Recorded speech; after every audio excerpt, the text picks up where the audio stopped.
All right. The nice people here can hear us. The absolutely one viewer that I think is in the chat right now, it may have left. Our one and only viewer. So, oh Lord. Unfortunately, I do have everything for the most part prepared. I just have to pull up the additional responses and stuff. There we go. So. Holy moly. This is definitely going to be something. So yeah, we'll just vibe for a tiny bit and just see who else shows until oh. Gojira 41 MK11. Hello. Howdy do. I'm your biggest and only fan. Hey Harley. Hi. Harley.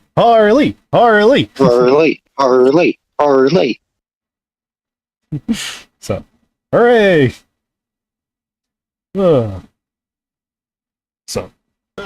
Yeah, no, just a smidge late. If only because it was like, oh, is anyone actually going to show? And lo and behold, we actually got people showing up. What the heck is this? So, all right, so the stream has started. Yes, stream has officially started. That is correct. Right. So people can now hear our voices. Leak all the government codes. Leak it all. Everything we have acquired. You don't understand. Match 400, it is coming. Harley, how could you spoil that match 400's coming when we're on 398? You said to leak the secrets. You didn't say which government. You didn't say which government. I also gotta learn to start adding you and GVR for KWC questions because you two can't seem to agree with shit. Bruh. You had different answers about a Natsuno question I had as usual. Oh lordy. Bruh. Breh. the number one Atsuno, the number one Atsuno fan. You just gave up on Ikusagami. Oh my gosh.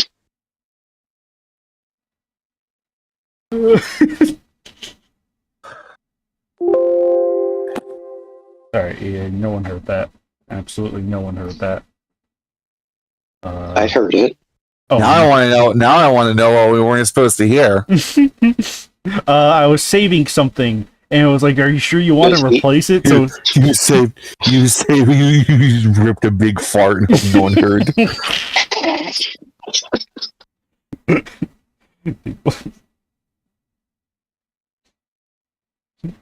when Nuki said Nuki and Nuki'd all over the place. We are not watching Nuki for Interrupt the Movie. I refuse. We are watching Nuki. We are watching Nuki. I don't know. I'm neutral on it. I'm Nuki-troll. You're neutral. Nuki troll. Nuki troll. I'm Nuki Troll evil, so I don't know about you. GVR is true Nuki Troll. I guess I'm chaotic Nuki troll. I guess I don't know. I'd say Joe's probably closer to chaotic Nuki troll. I am Nuki.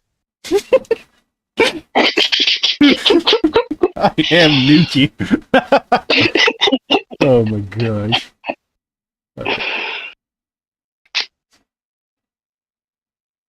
Oh my goodness. We got two people.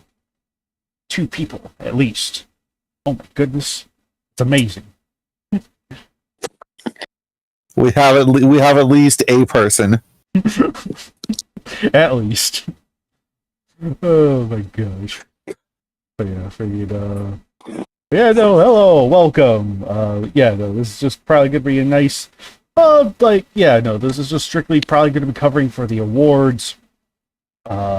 Like the awards and the feedback and sort of like all the responses. And all that fun stuff. So like, hey.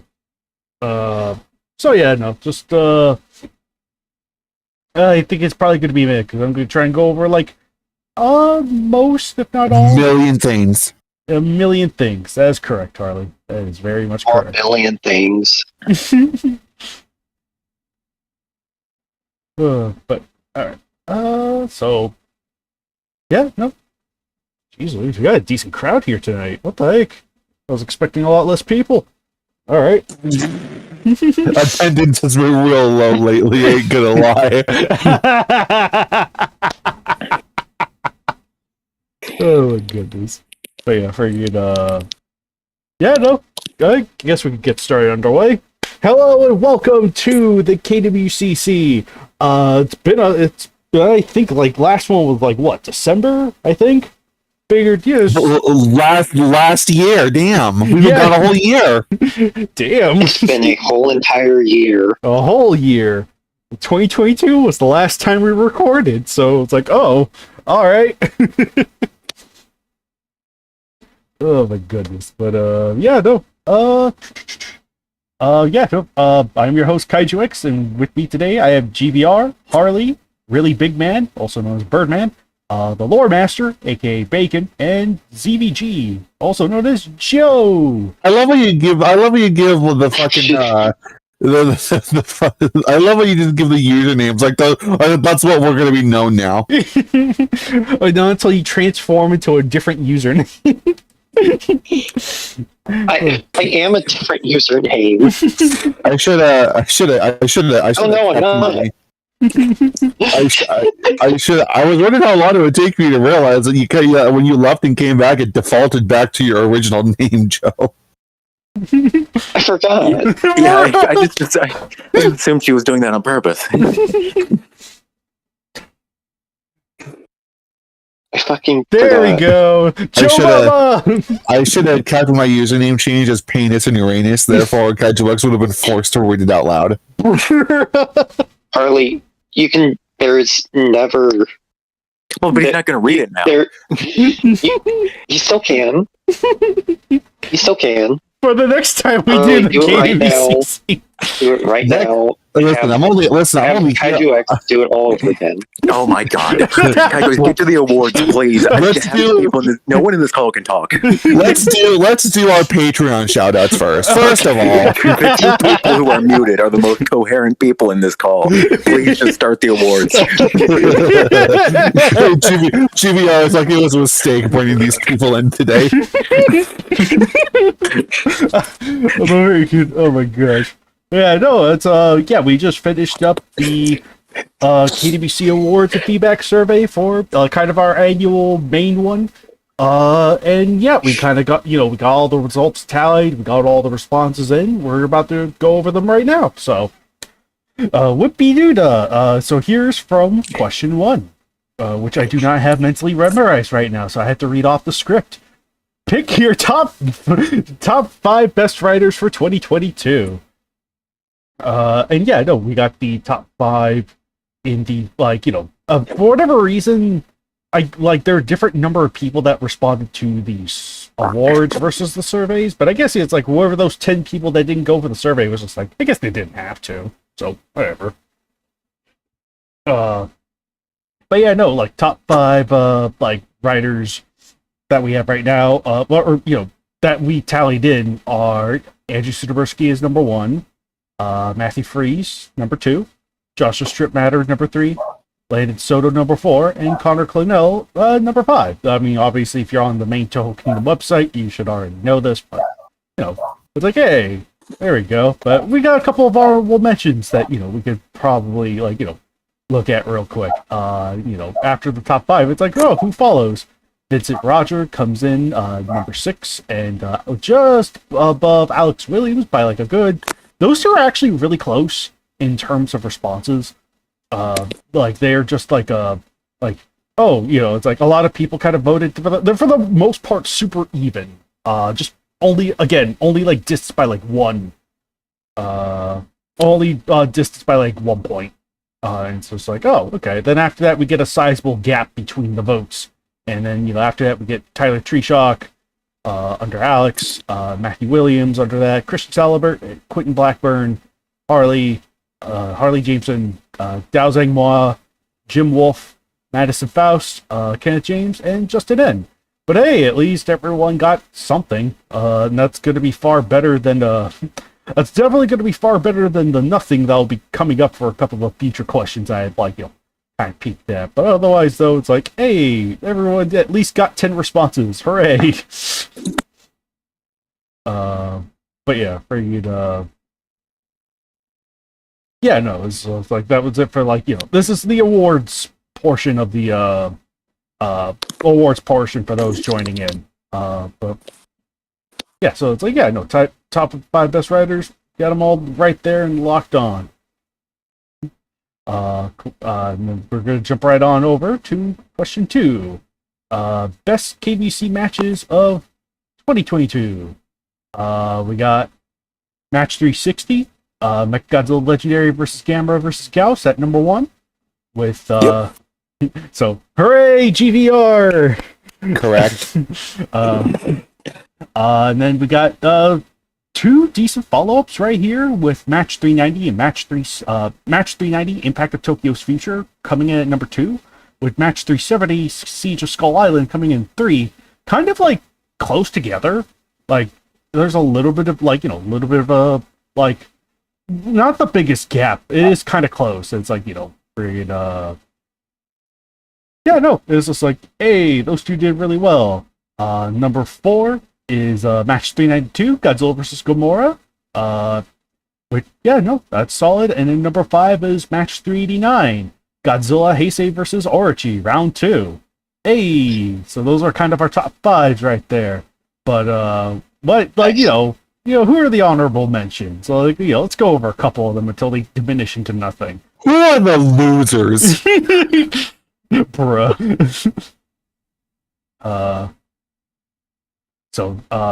Wow, for being kind of the more recent match of 2022, people really seem to dig match 395, Godzilla Legendary, Mothra Legendary, Buto, Skullcrawler, and Behemoth versus Rodan Heisei from Joshua Strip Matter is number 6. Hey! Number 7 is Titanosaurus, Baron, and Gorosaurus versus Godzilla Ultima. Hey. Number 8, match 379, Godzilla Heisei versus Godzilla Reiwa. Ooh. And number 10, match 361, King Kong Showa versus Axor. Hey, it's not too bad. And then, yeah, maybe like friggin' 11, 12, 13, 14, 15. Okay, yeah. Oh, somewhere down here, Tom is in the top 15. Oh no, technically tied, because 375 is tied with multimedia. Hey.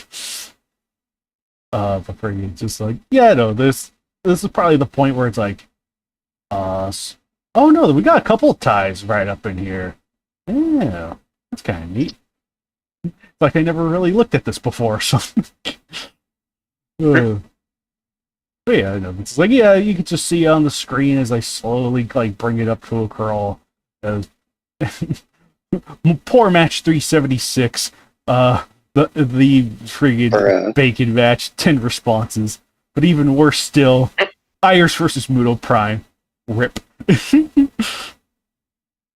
Oh no! Gormagala versus Baron versus Behemoth. I'm okay with that. Bruh. I'm okay with that. Alright, so who's got the lowest votes? Let's see, let's take a look. Who's got the lowest votes? Who's a dead ass last? Geigen versus Pecora with 1 vote. Unironically, 1 vote.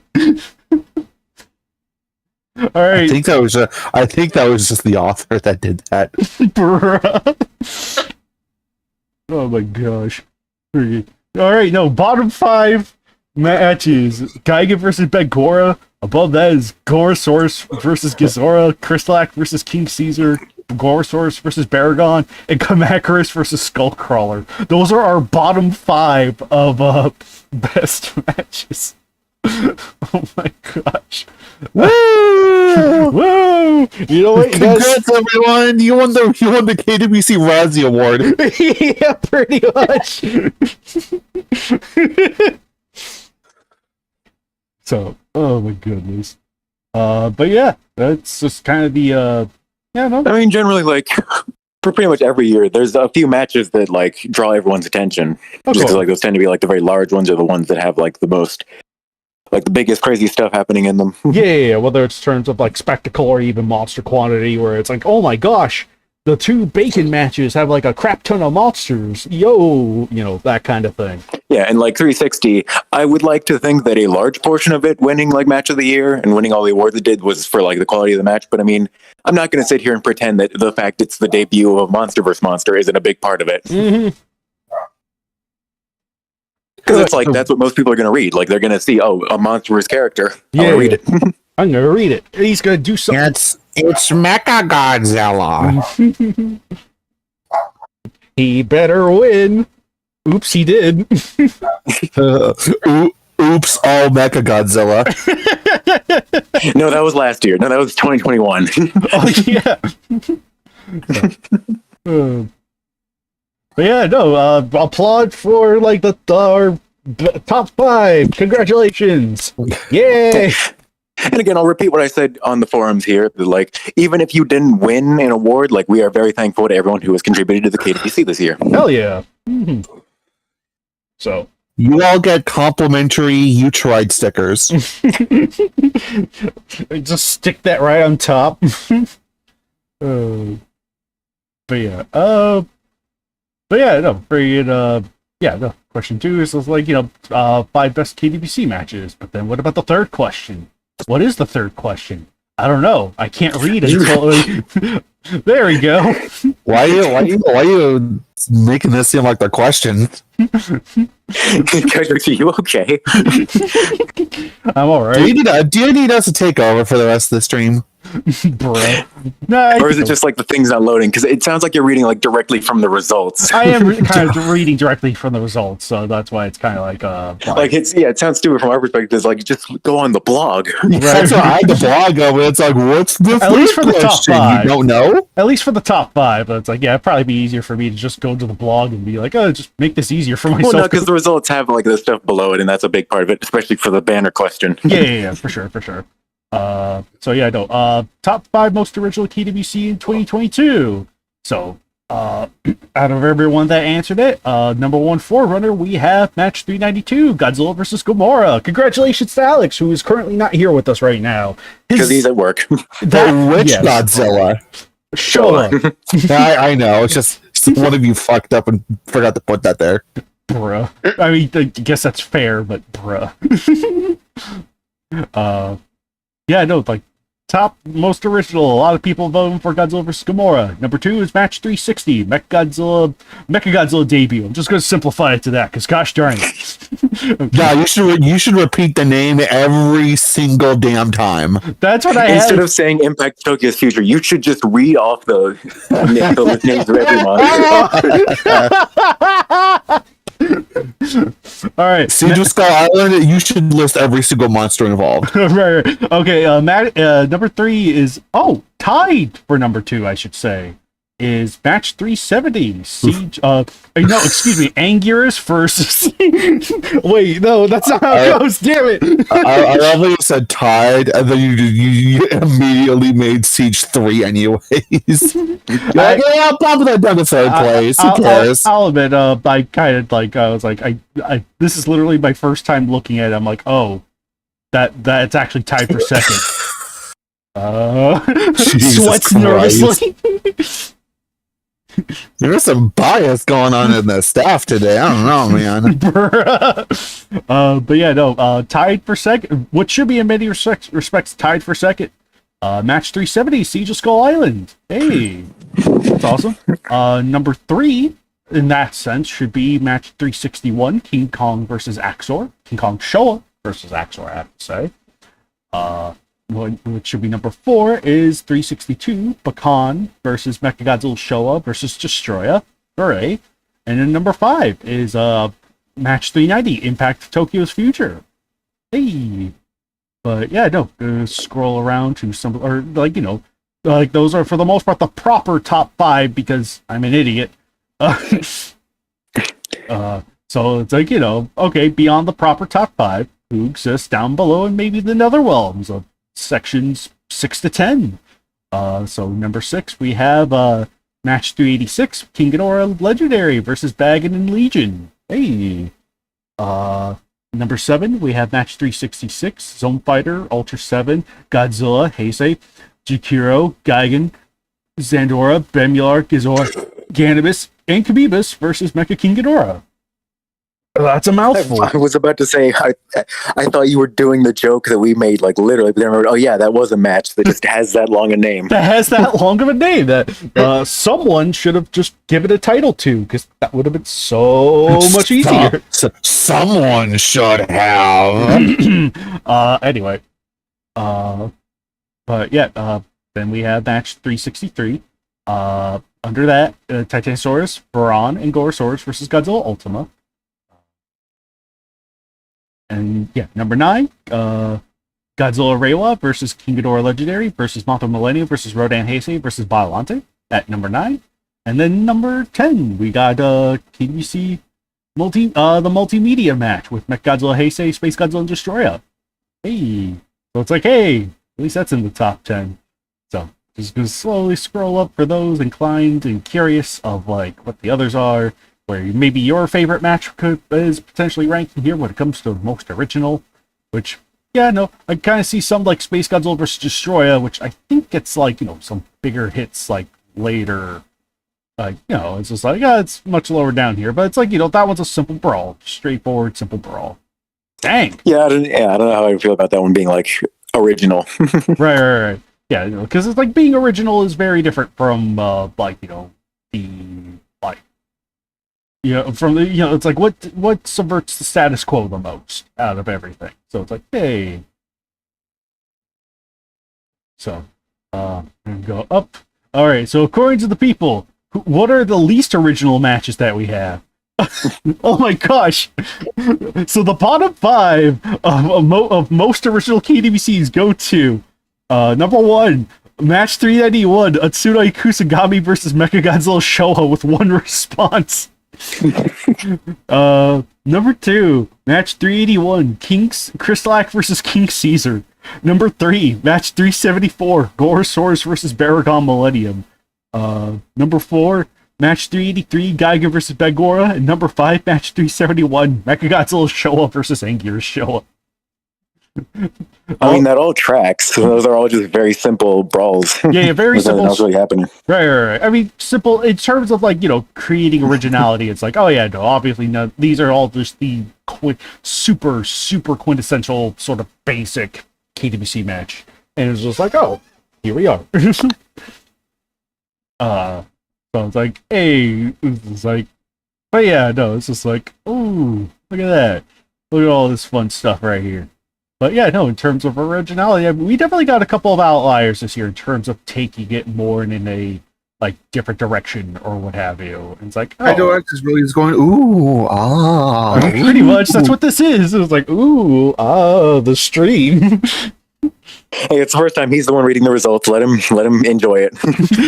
Let him cook. Let Let the man cook. But he isn't jaded yet. It'll take a lot to make me jaded. I'm already there. Okay. Bruh. But yeah, no, those are like our selections for the top 5 most original KWCs of 2022. Congratulations! I don't know how much of that picked up, but oh well. What do you mean you don't know how much of that picked up? Well, are you not looking at this? You're not looking at the stream? I am.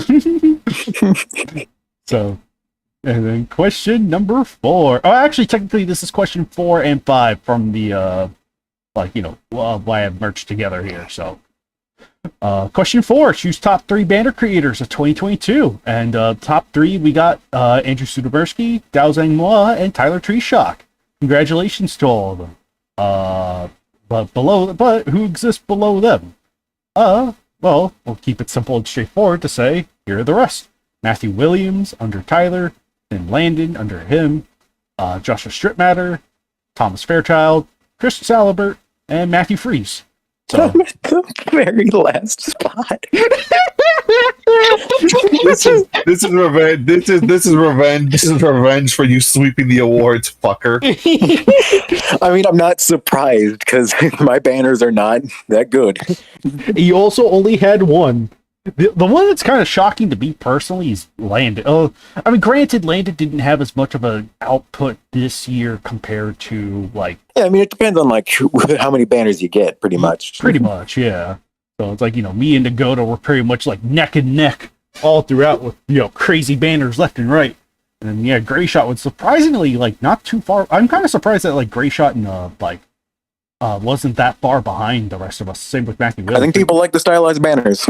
Yeah, no, I think Grayshot found kind of a niche with his super style, like his much more stylized banners, which I think is a benefit. Like, I would take that to note myself, but at the same time, I feel like I'd be stealing his thunder. So I don't know. Maybe something for the future if it just works for like what I kind of what I have in mind. So, but yeah, no, congratulations to all banner creators. You at least got 10 responses. There's GVR at the way bottom there.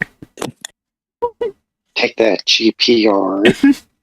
But with that too, we also got the best custom banner of 2020, or best custom banner creator. This should have said in hindsight, but oh well. So this is like one of our specialized commission banners, and out of everyone here, people really love Zid's match 392 banner. I do not blame them. That thing is really good. But the same also has to be said to Christian Gonzalez's and Thomas Johnson's respective banners. Those are all also just so fantastic. So didn't we have 4 custom banners? No, this year? 3. Okay, 3. Yeah, just 3. Because there could be only one winner. So yeah, no, I feel bad. They were all great. Yeah, I know. I was kind of hoping Thomas Johnson's would be like a lot higher. It's like, because it's like the actual image composition too is just like, yeah, sure, it may be a basic side by side, but it's still kind of like got a lot of really nice colors going on and just so good. If I were to like make a guess, I'm assuming that Zid's won this one just because like his was a poster, pretty much. Yeah. I mean, like Space Godzilla versus Destroya and Dagar versus Legion, well, obviously, like very beautiful art, and with Space Godzilla and Destroya, like very high action, dynamic stuff. Like that's just pretty much an evolved version of what we've already gotten for most of the KWC banners. Right. And I also wonder if name familiarity has anything to do with it too, because this definitely is not Christian Gonzalez's first rodeo with the KWC. It's been a hot minute since he's had a banner, but not. And I think this may correct me if I am wrong. I think this is our first year we've had without EJ Sue as a banner artist. It is. That's really weird. We usually have he's usually a regular here, but it was just like, oh. I mean, obviously, with the time allotted that we had, it was just like, yeah, there was just no way that we were gonna be able to. Generally, it's just like we try to only get custom banners for like very specific matches. Yeah. So it's like, it also just depends on the time available for us, the time available for the artists, and so on. So it's just like, no. So it's just like, there are just a whole myriad of factors that kind of come into play when it comes to like what banners we choose and like, what gets the treatment of like, oh, let's commission an artist for this special match, this special banner to make it extra special. But it's just really weird to think about. It's like, no EG Sue this year in the world. This is a sign of changing times. And we'll probably get him like next time.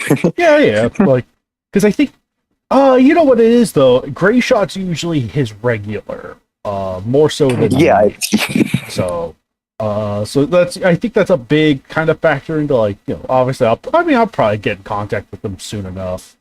But it's just like, like Gray Shot, when he was looking for someone to do an art banner, like EJ Sue would just be his first guess. Yeah, his first with your first go-to is Christian Gonzalez. Christian Gonzalez is usually is much more my first go-to. Now I have a couple. We pay the artist, but it does help to like have familiarity with them. Yeah, already. Of course. So it's like, yeah. And like you've worked with C-Guns before, so it's just like hitting him up for a commission is pretty easy. It's easy enough. It's just a matter of availability, really. Yeah. Those are just kind of like, a lot of but a lot of work is still put into, regardless of whether or not we commission something special or even make it ourselves. A lot of work is put into the banners, even if they are like, some of them are just sort of simple and straightforward. They're like, most of the, pretty much all the KWC is completely volunteer based, so it's like, it's not like we get paid to do this. We do it kind of like, I would just say we do it for obviously for the match, but it's also just kind of like we do so because a part of it is a want, and another part of it is sort of like, I guess, like an obligation. I guess I'm not sure how to put it now that I think about it. But yeah, we do this for fun and without payment, and like we will hire artists and like obviously pay them, but it's like we don't need to do that. We need to pay them, but like we don't need to contact them. right. But we do we're paying because it's fun. Every drop of money is from our own pockets, is what they're trying to say. Yeah. Which is why we are very sparing with it. Right. But on top of that too, it's just like I think it just shows kind of our just to give a match a special kind of treatment and to show help prop it up from the rest or something like that. Hey, Gray Shot. Hey, it's Gray Shot. The real question is he alive? It's hard. He's not. He's not? Oh, okay.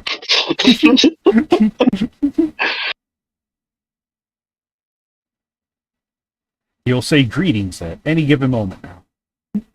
3. So, what's the next question? All right, yeah. Wait. There you are. There you are. Yeah, we couldn't hear you. Yeah, no, we could not hear you there for a second, man. Oh, sorry. Yes. But yeah, no. Yes, greetings. There it is. Anyway, but yeah, no, we are just going over the results. We went through questions 1 to 5, and we're about to hop over to question 6. So you can neat. You can look at the VOD later for more results. But yeah, no, question 6. Pull it up. pick the best KWC, 3 KWC banners of 2022. In hindsight, I should have said 5, but oh well. Yeah, that would have probably been a good idea. That probably would have been extra. This is what I get for using an old template as opposed to modernizing it. It's like, what is this? Especially if it's like, I think all things considered, though, it's like, this does sort of, because I personally, because like, a Gray Shot had like mentioned to be like off, like, you know, once the survey stuff went up, it was just sort of like a questioning the decision of like, why lump the artist commissions with the, like, you know, why lump the artist like, you know, the commissioned artwork stuff with the actual regular banners? There is a distinction between them, and obviously we pay for the commissioned ones, which makes sense. But for me, it's just like I was partly curious on, like, you know, how do they fare? And well, I think the results speak for themselves. Got 40 something results for Godzilla vs. Gamora, 36 something for Space Godzilla vs. Destroyer, and then there's a big gap between that and everything else that follows. But at the same time, though, we know now, and you have the data on which traditional banners still got like high results. Yeah. So, but even then, it's still like, you know, I would still say that like one of our traditional banners made it up there, just barely, but literally by like 2 points, but it still made it within the top 3. So it's like next time if I either A, it's just like, you know, I mean, I don't know if this guarantees because it is also just top 3. I don't know how that would have distributed differently if I increase the options from top 3 to top 5, because then I could potentially see more other, like, because the way I see it too, it's like even if we do commission banners, I don't think that's always, at least from the mentality I personally had, was less like, oh, guaranteed winner. It was just to see how everything stacked up next to one another. And the fact I think it was fine to do, mostly just because like you do have the data on like everything after the top 3. Yeah. Like Bacon did suggest you just say the top 5 here. Right. Well, I guess that's true. So Yeah. like now that we got the total list, it's like, yeah, we can pretty much. We know for next year we will adjust accordingly. Right, adjust and adapt accordingly. That is correct. So it's like, you know, but yeah, as far as like testing the grounds goes, yeah, no, I think it's like maybe next year we'll keep this like a question with like every single banner, but then like there's 2 other questions like best custom banner and best traditional, and then just like the final or third one with like all of them. Yeah, or something. Oh like yeah, that. totally. Yeah, something like that. So you know, make those adjustments accordingly. But top 3/top 5, 392 Godzilla Showa versus Gamora for number 1. Followed that by 393 Space Godzilla vs. Destroyer. That's number 2. Number 3 is match 360, the legendary Mechagodzilla debut. Number 4 is match 394, Dagara vs. Legion, and then as the number 5 is match 363, Titanosaurus, Pharaon, and Gorosaurus vs. Godzilla Ultima. So that all makes sense. So those are kind of like our top 5s for the most part. What about? Oh, I think I accidentally selected something that I shouldn't have. Oh my gosh! What the heck did I select? Please do not burn down the results as you do this. I think I was able to fix it. I don't know. Oh no! I pressed the delete everything button. But yeah, no. Those are our top 5. Why why'd you install self-destruct in the machine anyway? No, wait a minute. But yeah, no. But beneath all those, it's like, what are our number 6s to 10s? What are our bottom 5? So number 6 to 10, we go to match 370, Siege of Skull Island. Then under that is match 361, King Kong Showa versus Axor. Number 8 is match 380, Godzilla Reiwa versus King Ghidorah Legendary versus Mothra versus Rodan versus Biollante.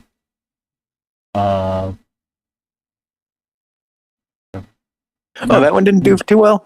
No, apparently. Oh, and it's apparently tied with match 390, Impact Tokyo's Future. Oh, Andy. Oh, I completely missed that. We got a 3-way tie over here. What the heck? 6, 1 big 7, and then 362, Bakan versus Mechagodzilla versus Destroyer at 8. No, Also at 8 is Godzilla versus Orochi round 2. You know, man, the bottom half seems way more interesting than the top half. Like every time. Oh right. Yeah. We should agree with that. We should just do this in opposite order next time. Let's not post like next year. We should just post all the bottom tier stuff because it's way fun. Yeah. What the? Well, I think the next year, especially if we get 5 banner choices, which is something we for the past years we should have definitely done, or should have been done. But yeah, it helps with the distribution of like these weirder picks for like the bottom choices. Yeah. When people are just like, yeah, obviously, like, Space Godzilla vs. Destroyer or whatnot, it's freaking great. But I also like this oddball choice on the bottom end. Yeah. But yeah, no. Match 359, Baggett versus Megagearus, and then Zone Fighter versus Colossal Titan. Like, so it's like, what the heck? I actually had like number 6 to 10 all right here. Just half of them were ties. What the heck, Man. But yeah, no, those are like our 6 to 10s. What about? Oh, let's not rush it. So very slowly scroll through to see. It's like, who else? Like, what else did you guys vote for? What else? Did you see? Crap! He deleted it. Oh no! What have I done? But yeah, no, we're going to venture to the exciting and adventurous worlds of the bottom tier. Let's see if we got any results down here. Oh no, wait! You were just going over like the top 6 through 10. 6 to 10. Yeah, this is not the bottom. Okay, no, yeah, I was confused because like you said like Shin Godzilla like versus King Ghidorah versus versus Monster and all that, and I was like, I thought everyone would love that banner. Same with 390. Yeah, no. There are enough people that love it, but we'll see what people didn't love. Nobody loves it. Okay, yeah, no, I was confused because I thought that like 390 did like terribly. So that was No. That was the that was like the 6 to 10, like spots 6 to 10. This is now bottom. Oh my goodness! 1, 2, 3, 4, 5, 6, 7. We got 7 people that go, or 7 banners that got 1 vote each. Holy! Here had a really high bar of competition with like all the artist banners, and then you had some we had so many that were tied up at the top with so many votes. Yeah. It was a really tough year when it came to banners. Oh yeah, definitely. yeah. Gaijux and Nagoda popped off this year. Boom. Yeah, me and Nagoda for sure, and then followed by Gray Shot and Soul Godzilla. Yeah. So, I mean, I technically I have half of that third one, so You're still dead last, GVR. Sorry. Yeah, I got 10th place with banner makers. Oh my goodness! But yeah, figured out. Holy moly! It'd just be easier to be like, oh, just go like first place is all the ones that got 1 vote. Second place are all the ones that got 2 votes. Third place are all the ones that got 3 votes. Fourth place are all the ones that got 4 votes. And fifth place are all the ones that got 5 votes. Oh my gosh. There's so many. it's kind of nice that every match got at least one person that was like, oh yeah, this was like, even if the banner wasn't like top of the line, every there at least was one person out there that was like, oh yeah, no, this is right. I really enjoyed this banner. Yeah, for sure. It's like at least one person voted for them. Hey, that's great. That is great. But yeah, we'll just more visualize this one because again top 5 probably would have at least helped top 5 instead of like pick 5 instead of picking 3 definitely would have helped like this kind of situation. So we just got a lot of 1s, 2s, 3s, 4s, and 5s. Keep it simple, keep it straight. But yeah, no, that was question 6, and then we'll go on to the next. So who was the best debut in 2022? And I'm gonna maybe blow this up a little with the bomb. We just hear an explosion. Yeah. No. Who are you blowing up? the results for the top 2 best debuts. Yeah. Very fierce. Just blowing up the winners. I love how it's the top 2. Oh yeah, no, the top 2 are like it's like that was like the biggest kind of like competition between them. It's just like Mechagodzilla Legendary for 360. No. Why is it a top 2 though? Well, I mean, it's just top 2 because did they tie? They're almost tied actually. Almost. Like they take both Mechagodzilla Legendary and Godzilla Ultima took up the majority of the vote. And plus, it was like 2, 4. Oh no, it is 5. Oh well. But I was gonna I think 385 surprised me the most with Gore Magala being so low. give me a homie third place medal, bro. That's why I asked why it's in the top 2. Like, can't you just give me third place by default then? No. Sorry, he ran out of bronze. yeah, no, no, the bronze just didn't come in today, so we just have to... Damn. KWC literally took away my soul podium. He tosses a penny at you for your thoughts. He's like, there you go. You kidding me? I would have tried to rig it in favor of Pecan if it meant anything. But yeah, no, this is like, Legendary Mechagodzilla and Ultima were neck and neck this time around. Jeez Louise. And then, you got a big, huge gap into Pecan, Axor, and then another kind of biggish gap to Gore Magala. Which is a shame, because I think Gore Magala had a really, all of them had really fun debuts this year, so it's like it is just kind of hard to really choose just one. I think all of them. Why'd you pick the top 2 though? Your mother, that's why. I just don't get why everything else the top 3, the top 5, but this one's the top 2. Well, I think I also said that it's select 2. I believe was like you could choose between Yeah, it was 2. select 2. Yeah. Jesus Christ. Listen, it'll be updated for next year. We got 5 banners next year, and we'll do 3 debuts. Depending on how many we get. Exactly. And we probably will, just because I think there's going to be a lot of debuts next year. I don't know. Depending on how, this. Oh yeah, that's right. This year, yeah. If things Let's reveal all of them right now. No. All right, just government secrets go. Although seeing the specification of protoforms for Ultima did make me realize that if we post a match with Ultima this year and it's his actual Ultima, he could win 2 awards in a row. I don't think that should count. It specifies protoform here, and it's monster debut and form. Yeah, I don't think that should have counted. I mean, Watch Godzilla Ultima be in 3rd place next year, and I don't know, Harley, if you have a debut, but it'd be in 4th, it'd be like, this was rigged. Listen. If I somehow make another debut, and because Godzilla Ultima cheated, it's gonna be bad. What can I say? He just neutralized reality. Well, that's like giving Gigan Miles and Gigan Rex 2 separate slots. Oh no, I gotcha. Friggin'.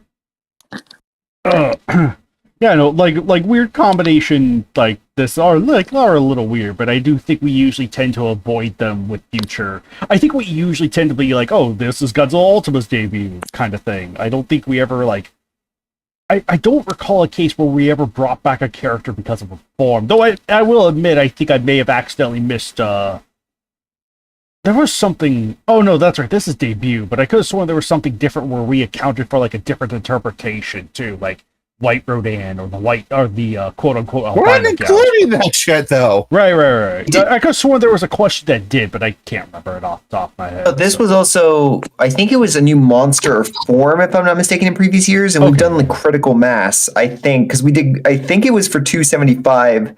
Might have been critical mass versions, or there was another match where it was a critical mass version or something like that. Yeah. Should we split this up into 2 questions, like debut of a monster and debut of a form, or something like that? No, yeah, I think that's something we can look into for next year. So, Ultima wins being the sole form, I guess. Who do you vote for? Right, Godzilla Ultima or everyone? Nothing. But yeah, for you. No, that's kind of why I think we shouldn't just include Ultima for the proper form next year, because you already won an award. Right. You don't need 2.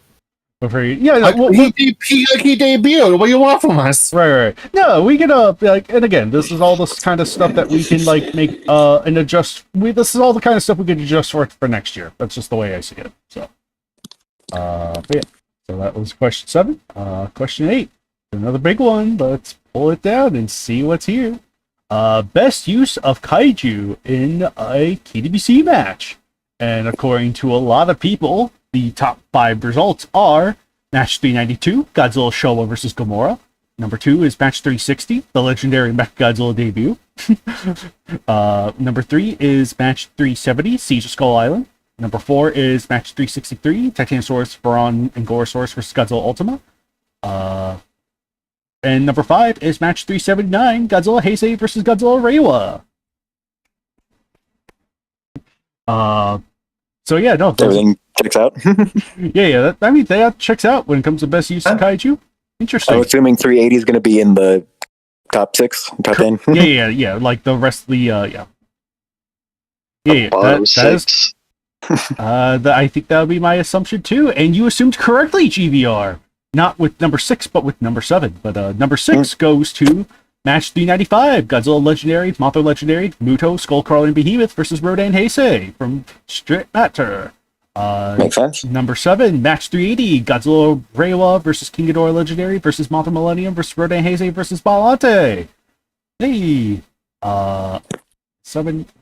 Yeah, number 8 is match 390, Impact of Tokyo's Future.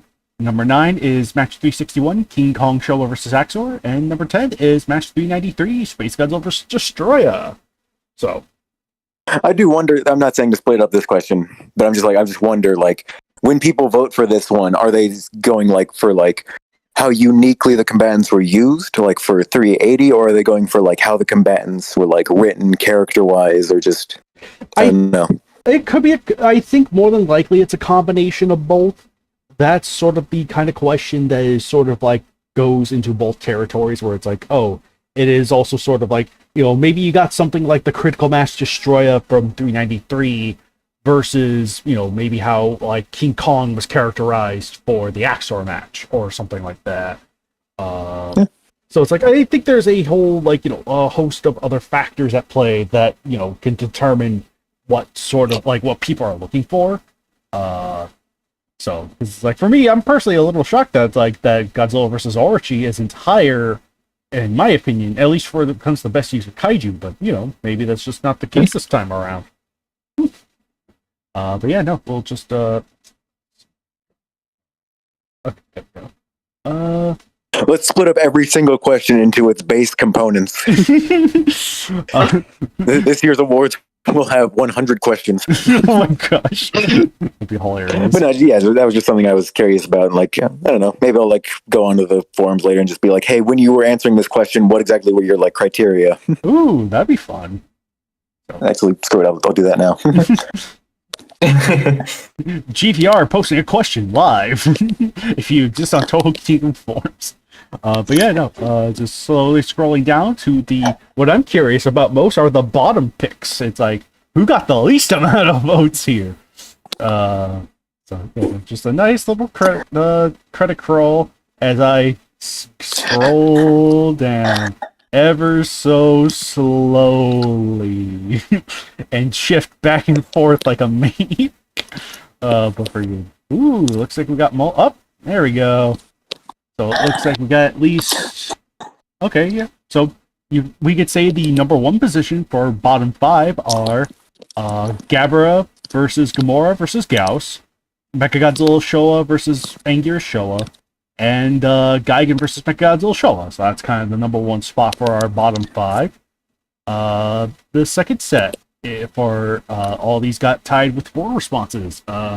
Atsuno Kusagami versus Mechagodzilla Showa, Chrysallic versus King Caesar, Kamak versus Skullcrawler, and Obsidius versus Andorra. Those are collectively kind of our number 2s.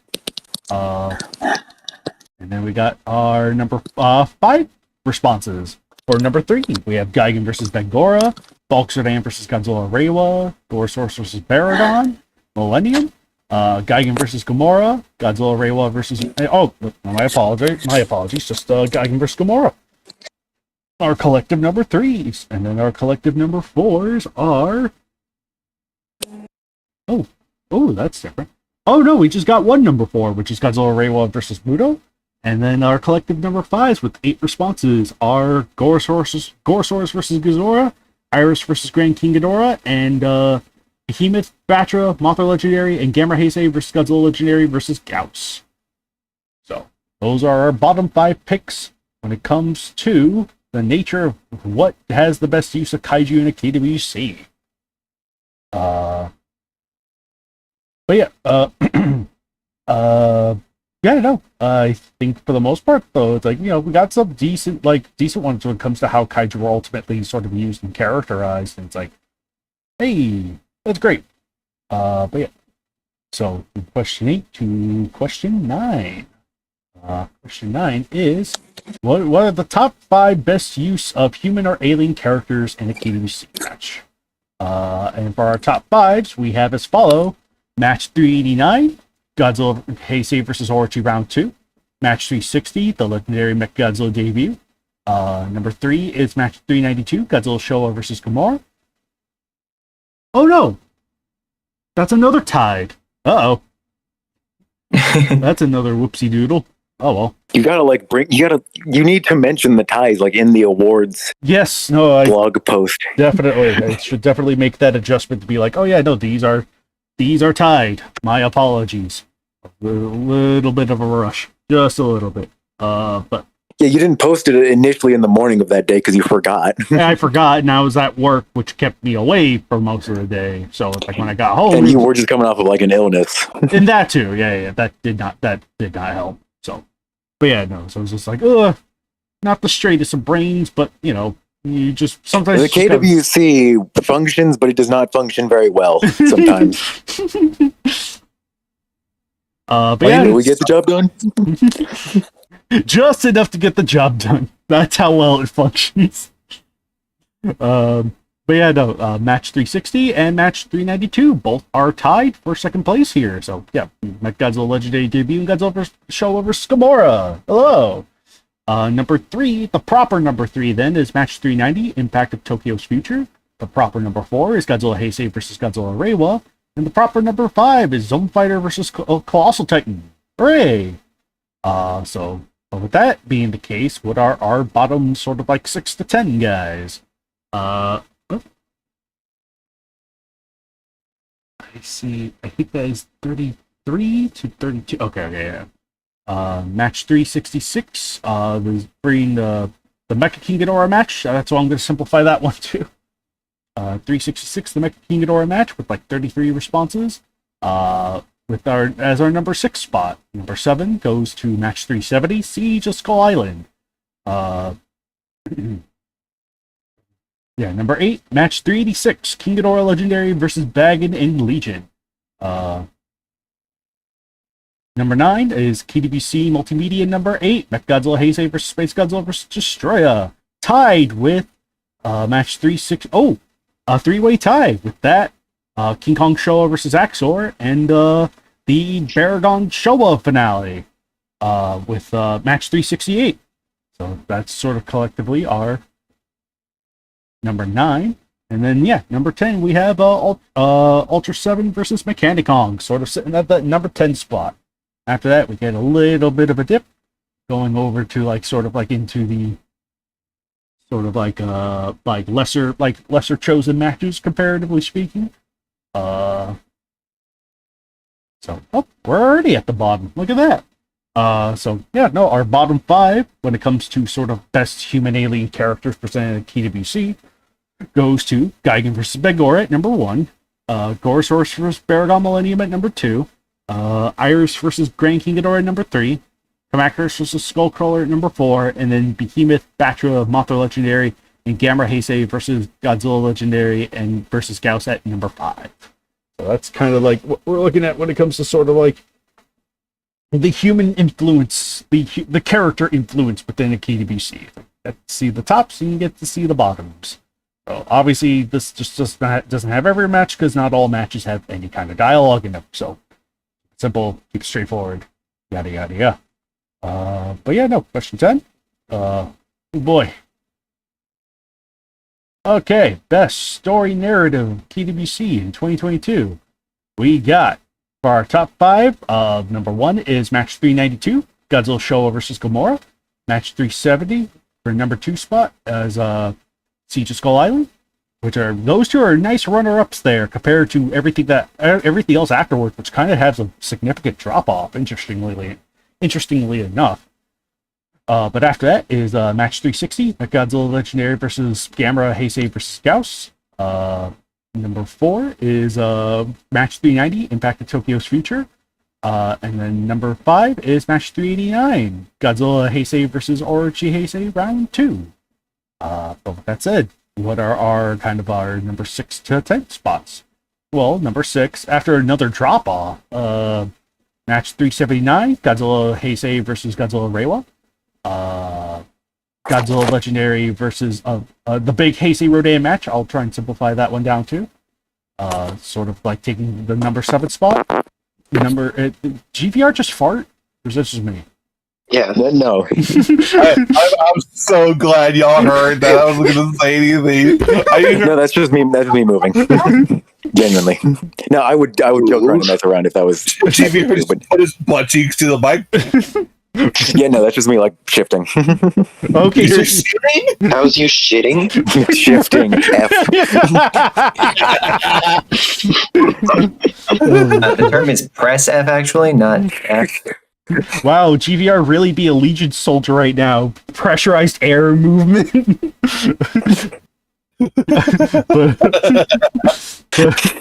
Going back to number 6 was Heisei versus Reiwa. 7 is the Big Rodan match. 8 is the King Kong Show versus Axor. Up. And also number 8, Zone Fighter versus Colossal Titan in terms of story narrative. Number 9 is the Showa Baragon finale. And then number 10 is tied 2 ways between the Ultimate debut and the big sort of like Shin Godzilla event month finale. Hey! So those are kind of like our top 10s overall. And as we go down, we kind of have, it's surprisingly sort of like, kind of goes between like a lot of draws for the most part. Like a lot of people sort of like spreading out their votes between different kinds of matches. And a lot of like, okay, yeah, no, we're into the, oh no. What?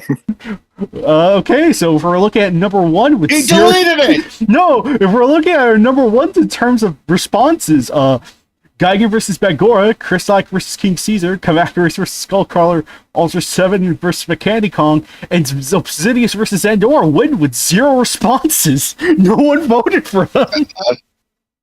This is Kamakuris oppression. Truly a bruh moment. Oh my goodness. I feel lucky for the ones that actually get responses, because these ones got nothing. Oh my goodness. It's truly a bruh moment if I ever saw one. But yeah, no, just a whole host of other matches. Lordy. But yeah, that was question 10, and I think we are almost done, because all we have left are just 11 and 12, which I, fortunately, very favorably consolidated onto one sheet. So, we got the best new writer of 2022, which boils down to Madison Faust, Justin N, and Jim Wolf. And out of all of these, I know a lot of people were kind of going between Madison and Justin N, but it seems in this case Madison won out. So congratulations, Madison! You're top most favorite new writer, just by a bit of a hair, really. You are the winner! Hey! But also, and again, but congrats! Yo, enthused. But, likewise, too, it's obviously shout-outs to Justin and Jim Wolf for their respective submissions. It was great to have some new debuts this year. And it's even if it's not the most, blow out of the water kind of, matches, it's still, they're all very solid, they're all decent reads. You can enjoy them at, quickly and just, nice, quick, easy little reads. And it's just even then, it's always appreciated to have, new stuff come out of new writers. So it's hey, congratulations. And then, we got the best, for number 12. I think kind of not the last question. There is another question when it comes to, the more optional text-based stuff. But when it comes to the poll stuff, this is the last of it for the awards, which is the best writing group of 2022. Holy moly! Friggin' Vincent Roger and Andrew Sunamersky win by a landslide in this particular instance. Jeez Louise. Friggin' like because like the follow. Were there actually any other people to vote for though? Matthew Williams and Matthew Freese for 366. Connor Clennell and Matthew Freese for 362, and then Andrew Sudomersky and Tyler Treeshock for 375. So it's like okay. There were other options, but it is still sort of like. I will also be fair and say that the Vincent Roger and Andrew Sudomersky combo this year got 2 matches under their belt. So it's like that also, like, again, 2 matches under the belt combined with just being big, beefy, like, monsterific matches. It's like, geez Louise. But yeah, no, it was like, whew, geez, that is crazy. That is crazy to see. But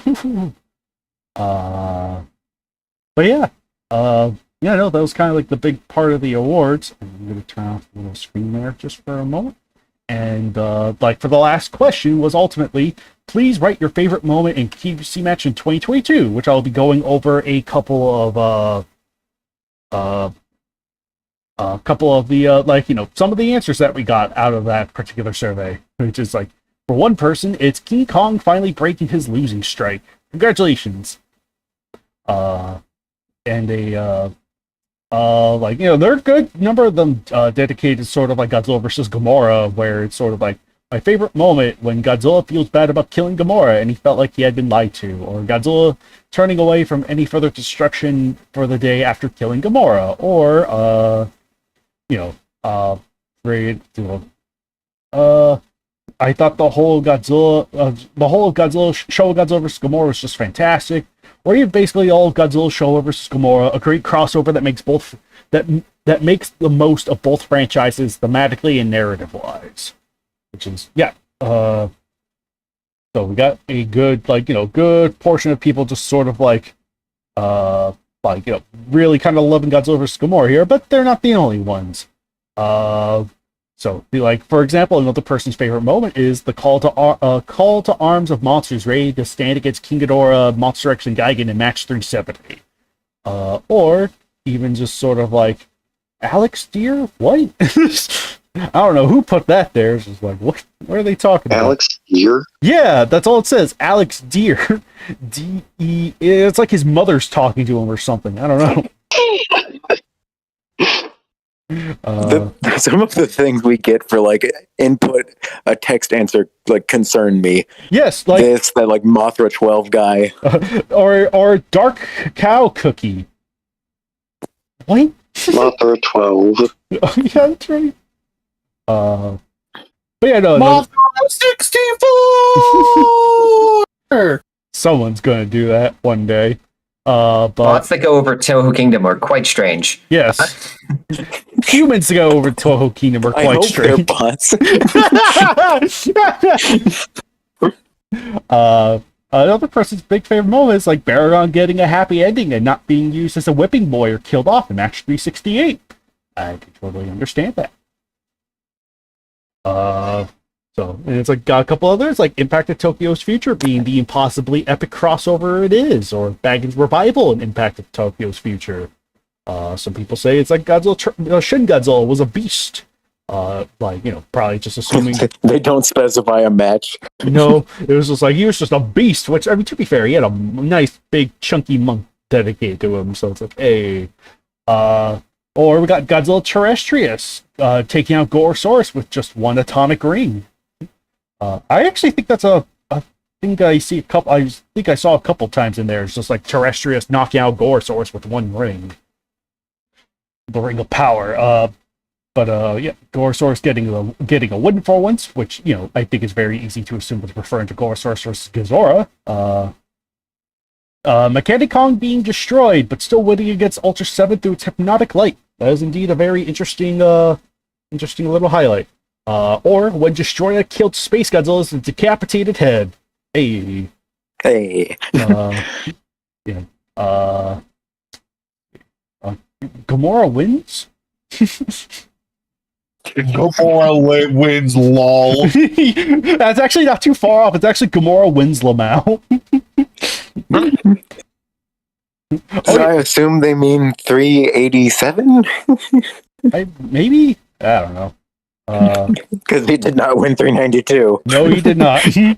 So what you're saying is Didn't- we're slowly turning Gamora into Oh, he didn't win in 387 either. What? No, he got beat by Gabara. Oh yeah, no. Whatchamacallit? Gigan versus Gamora, I think.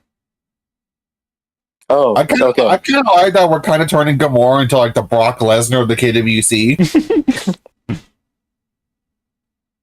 He shows up, doesn't do a whole lot of work, leaves, gets paid.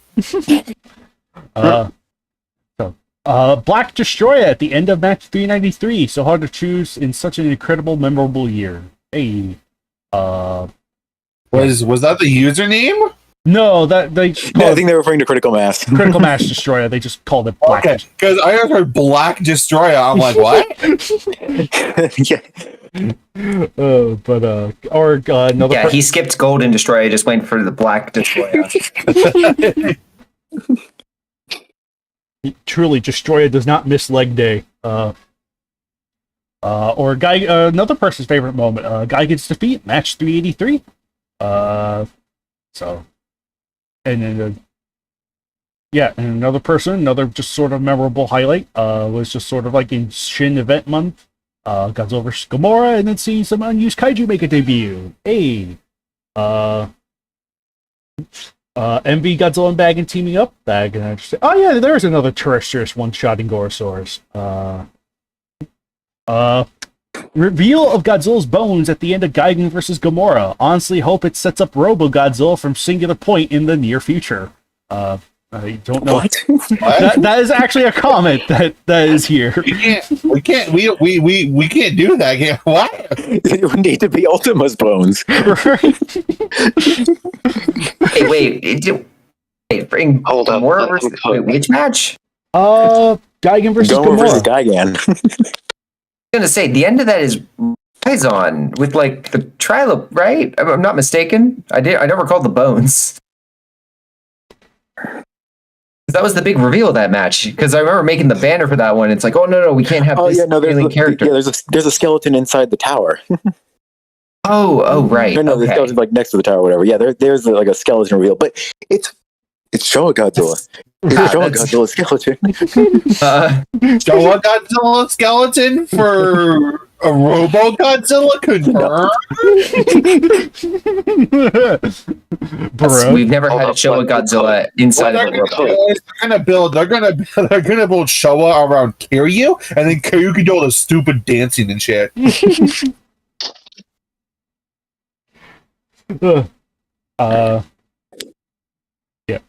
King Kong finally getting his first win on his own for the first time since match 80, thus putting his losing streak of losses and ties to an abrupt close, which I don't...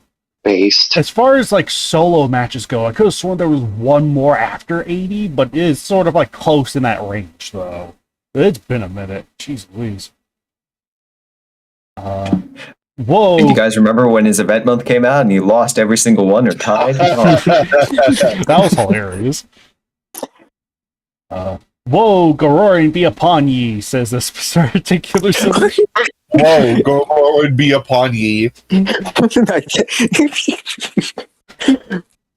one was that? I think it was. Oh yeah, it was Siege of Skull Island.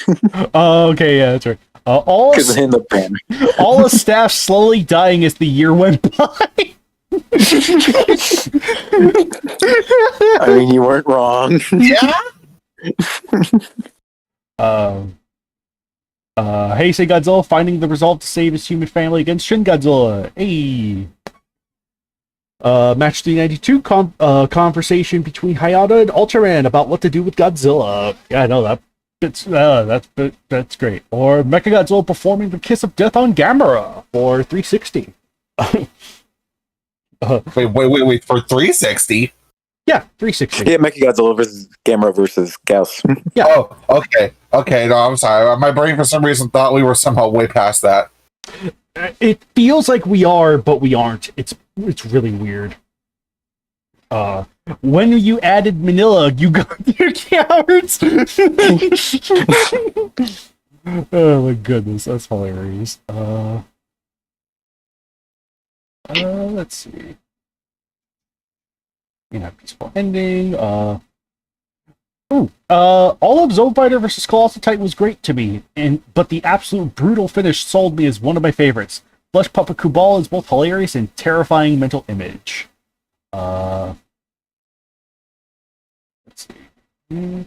Godzilla hating Not on the Godzilla hating on the trilopods was apparently a highlight for someone.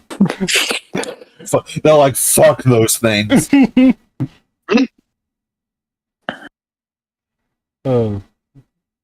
Apparently we got this response. So what DK time to say, I'll be honest, I have been busy working on my academics to think about this.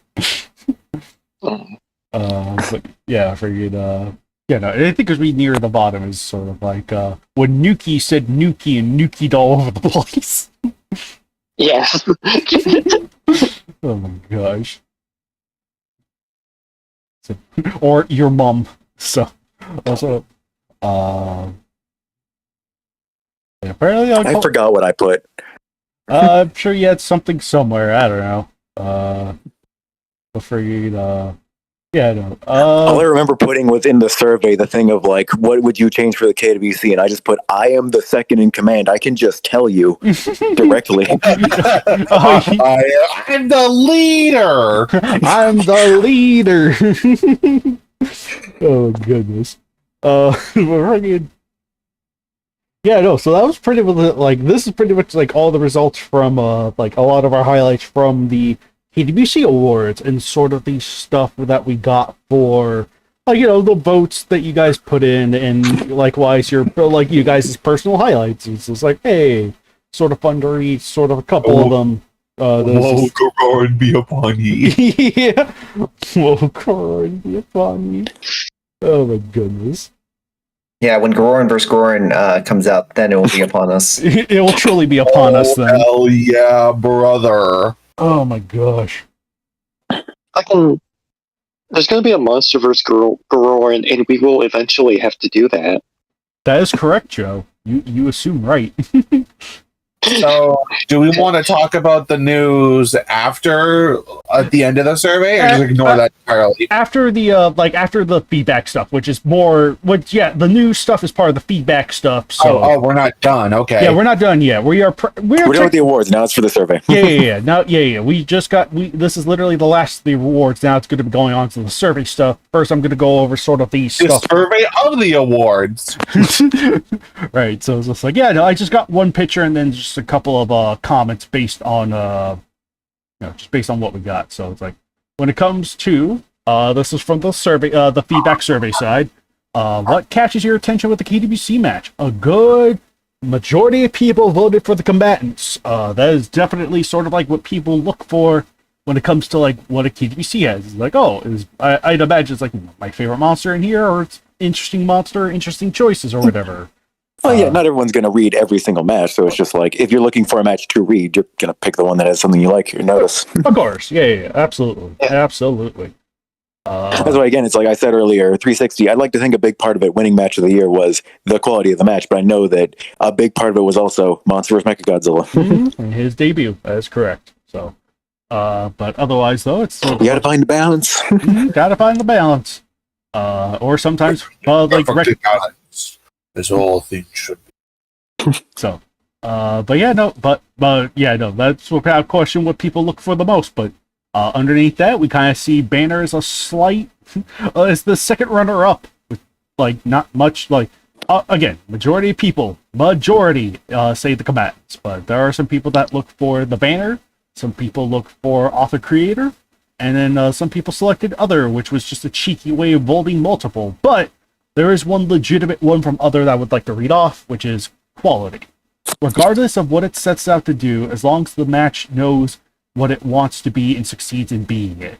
I'd call it a good match. I'd call it a good match. It could be as simple as Shin kicks legendary Godzilla in the nuts, or it could be a deeper and fleshed out story with a beginning, middle, and end. As long as the match does whatever it wants, wherever it wants with quality, I'm game for it. So, and yeah, no, that was very... I would say that's very well spoken. And I like that particular option of quality when it comes to assessing this, assessing something like this. And it's just like, hey, no, that's sus. Sus. So, yeah, this one, Yeah, no, this one I know was like sort of tossed around on like on the administration side, but it's like if the chance were ever come, would you be interested in seeing expansion to any non-Toho franchise reps in the KWC? Very much. I think people are very much open to the idea of like having other things in the KWC than just like the Toho stuff. Obviously, we can't change the rules to be like, oh, we are unfortunately bound by very specific rules that we cannot like overcome. Just because it's like Anthony has decreed that it's like no crossovers. So it's like, unfortunately, expanding to that territory, can't really do much with that. We do have to play within the fact that it's like there is some kind of Toho connection with it. But if we do have a Toho connection with something, then we do have the power to add it for the most part, unless something comes up and says, no, don't do that. But, I don't know, can Toho undistribute something? Is that a possibility? Technically, if they sell the rights to a monster, I guess they could. I guess it would no longer be in Toho's library, but I guess it would still be. I mean, I think for in KWC purposes, I imagine it's like if you are at one point like part of a group, you count. I actually don't know. Do we have a lawyer in the house? Are there lawyers here? Host tells Godzilla, and then we have to cancel the whole series. That'd be hilarious. We have to make Rodan the poster boy now. It's the only other one. And then for the other particular question before we get to the more text-based heavy ones. Would you like more combatants from the past or focus on the ones from upcoming material? People, for the most part, like, I did purposefully sort of split this question into, like, let's do both and choose what best fits the roster, because there's sort of a difference with that. It's like, there's a difference between, let's just do both and go with it and just, choose what's best. Like, doing both just infers, just choose who you want, do what you want kind of thing.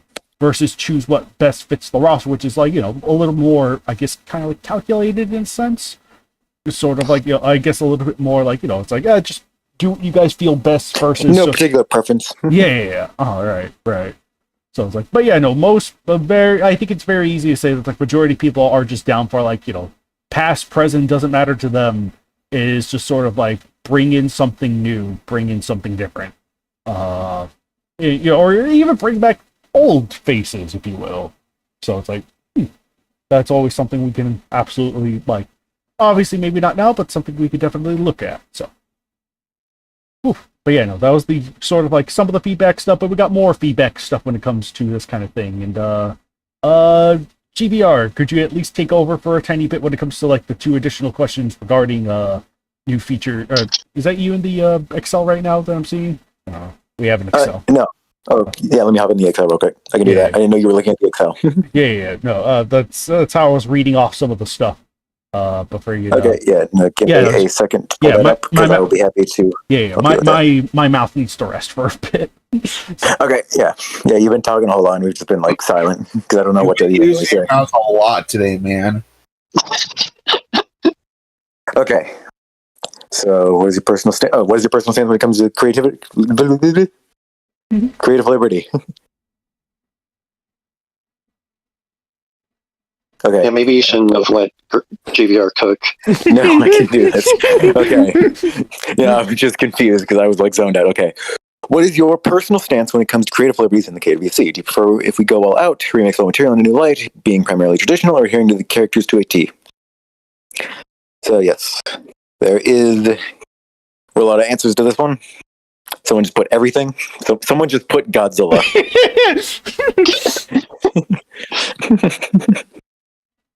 Godzilla. Yeah.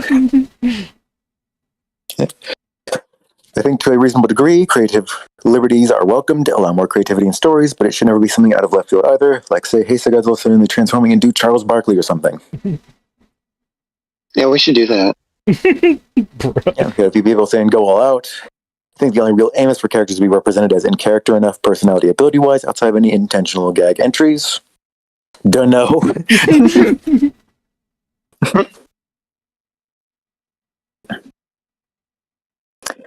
I think it's good when creative liberties are taken. It has variety, but I think there should be a disclaimer/notice at the beginning of a match if the liberties are particularly drastic/extreme. People can skip if they don't like that, or at the very least know what they're getting into. I don't know about that because that's very subjective. That's what I was about to say. Like that feels like super. Like the idea of like a preference. Like at the end of the day, liberties are liberties, and sometimes you're gonna like the liberties taken, or sometimes you won't. You can't. Like you know, if it's like if you don't like what you got yourself into, then that's fine. You don't have to like it. You're not forced to like anything that's beyond your own personal preferences. But that said, I don't think it's within our right to be like, oh, this disclaimer. There's no need to put a disclaimer or something like that on top of this, just because it's like we don't like. Again, creativity is subjective. Liberties are subjective. The only time we should ever put a disclaimer on a match or anything else we post is if the subject matter is something that's like a very sensitive. Yes, that I can see. Like actual like a sensitivity warning is probably the most realistic thing we can probably add at the beginning of a match, just to make sure that it's like, hey, this is getting to some real heavy territory here. That's going to be rare though. That's not something we're going to do often. Right. Yeah. We're not going to do it for like Godzilla does a dance. Right. So it's like spoiler warning: Godzilla butts a move. Godzilla goes groovy. Godzilla goes to the disco.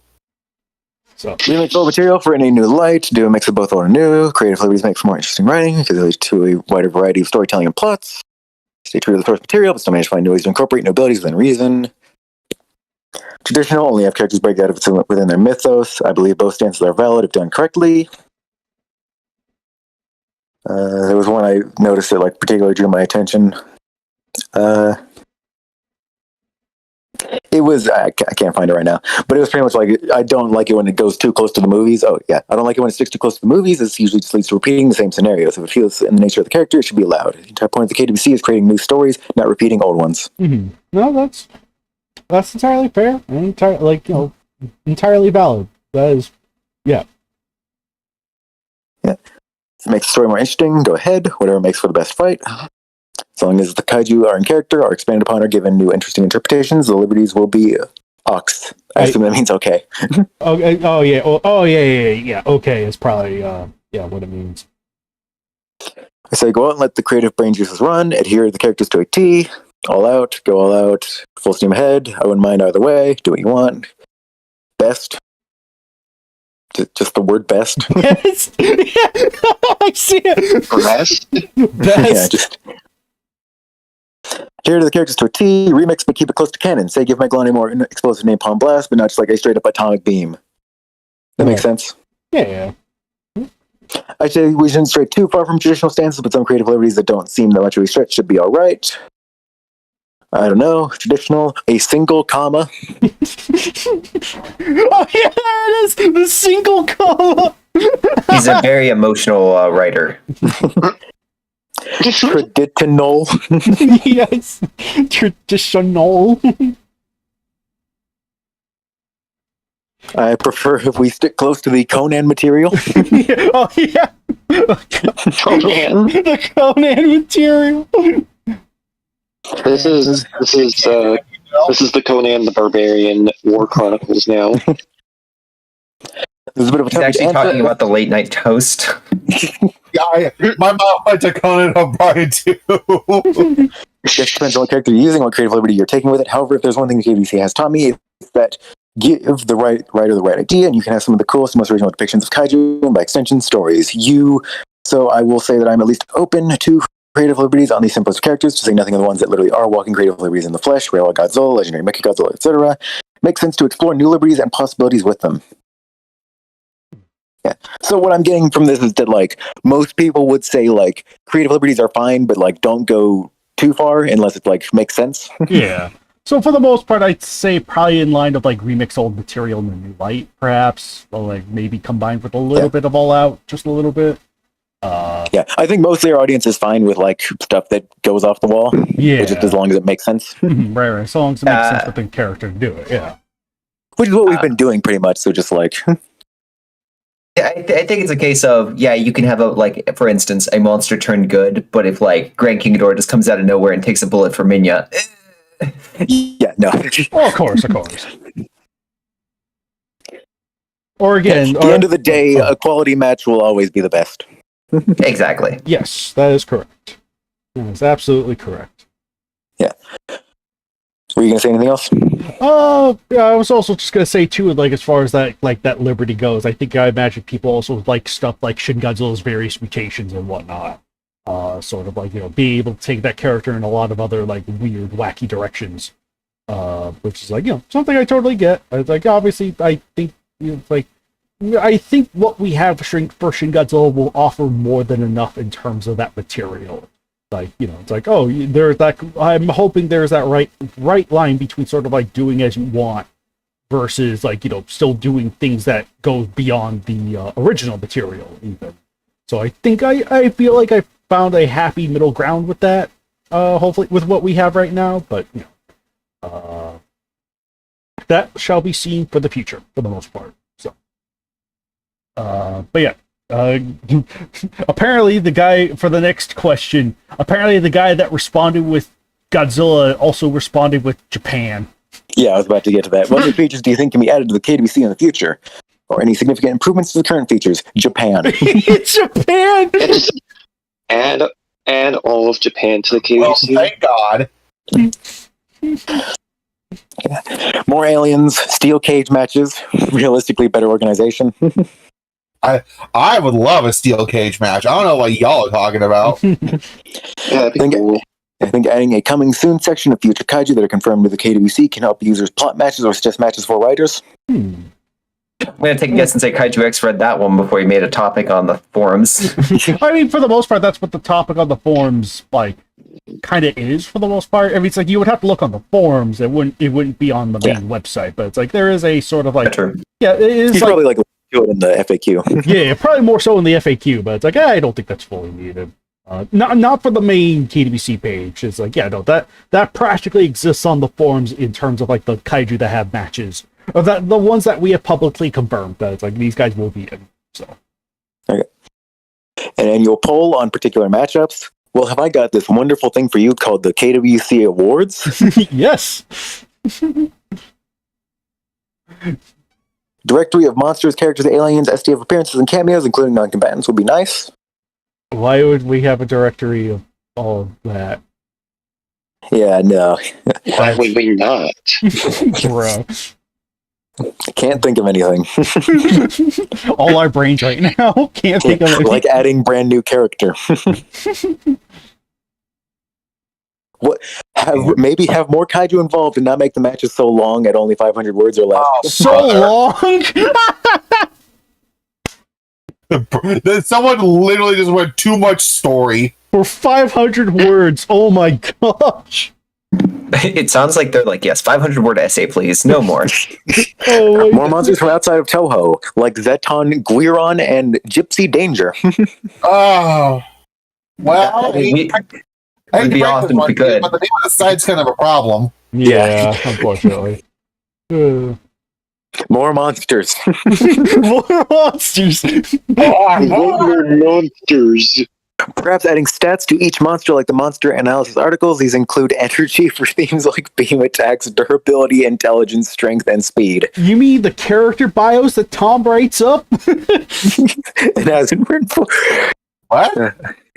I swear, if we start putting in like star Power levels. Yeah, they want power levels. It's No. like, no. I'm not in the KWC. I don't have any control over this, but I just hope I don't turn on the page one day and you guys are like, Greg Kingador is star level or something. I'm like, oh, why? Well, you know, boxing matches, they do the tail of the tape. They give the stats. That's what they should do. Yeah, no, great shot. Let me tell you that right now. If that has happened, like, I have died. Yeah. Yeah. But yeah, no power levels for the KWC combatants.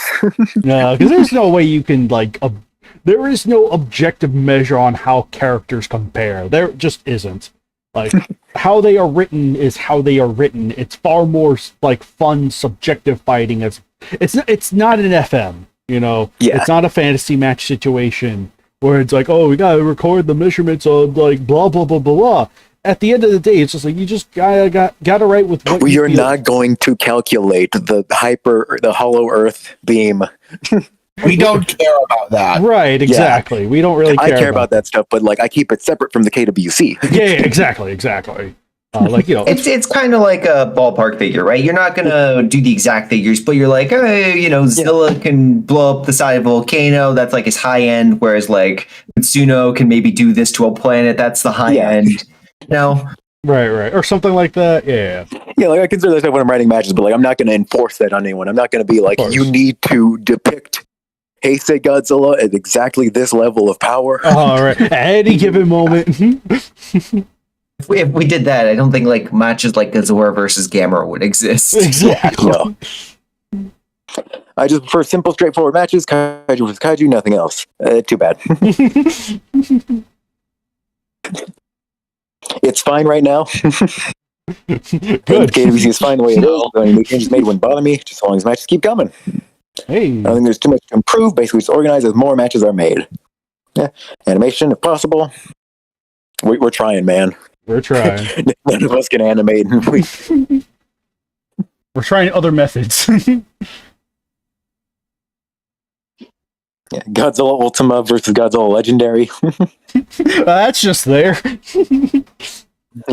Make creating an account easier. You want to take that up with Anthony Romero of TohoKingdom.com. Yeah. He will tell you no. You should take that up with no one. New sections. Stay tuned.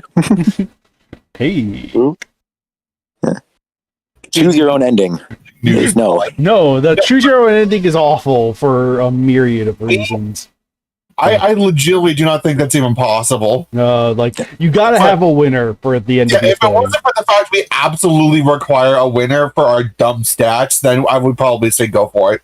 Right. I will say that was actually I was speaking to Tom recently, and that was it was kind of on that boat. He was, you know, like the choose your story. There was a way to like connect a story, so which way you think a match should go, you pick that option, and then it kind of devolves into another choose your option. Yeah. That was something he came to me or when I was he was doing one of his working on one of his videos, and he mentioned that. I was like, I'll bring it up. I don't recall having that discussion. Oh, no. He was making one of his I think it was Godzilla versus Destroya, Gigan, and Space Godzilla for his channel, and he's done like scenes, he live streams, and he brought that to me, and I meant to pass that along to you guys as like an idea.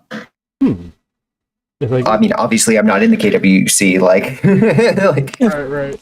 Yeah, we'll have to talk to him about that because that sounds interesting. Like, yeah, that is You guys did like a YouTube video and just like there's a link, there are 2 links at the end. yeah. Like, you know, I would just assume, like, in that case, I would just assume, like, in a way, this would sound weird. I would just treat both endings as canon, in a sense. Yeah. So it's like, yeah, that is something to think about, though. That is like, because on one hand, there are certain, like, you know, because of the way the KWC is ultimately structured, like, there is sort of a, like, obviously there are certain limits that we have to adhere to, even if it's, like, beyond kind of our capacity in terms of presentation. But if we're able to sort of, like, find a way to present the information, then it's just like, oh, sweet. You know, that works. Yeah. Maybe a chapter section for matches that are sequels to other earlier ones. We are going to implement that. Not necessarily just for sequels, but like we do have plans for a chapter section. Yeah. So it's just a matter of, like, it's just really a matter of,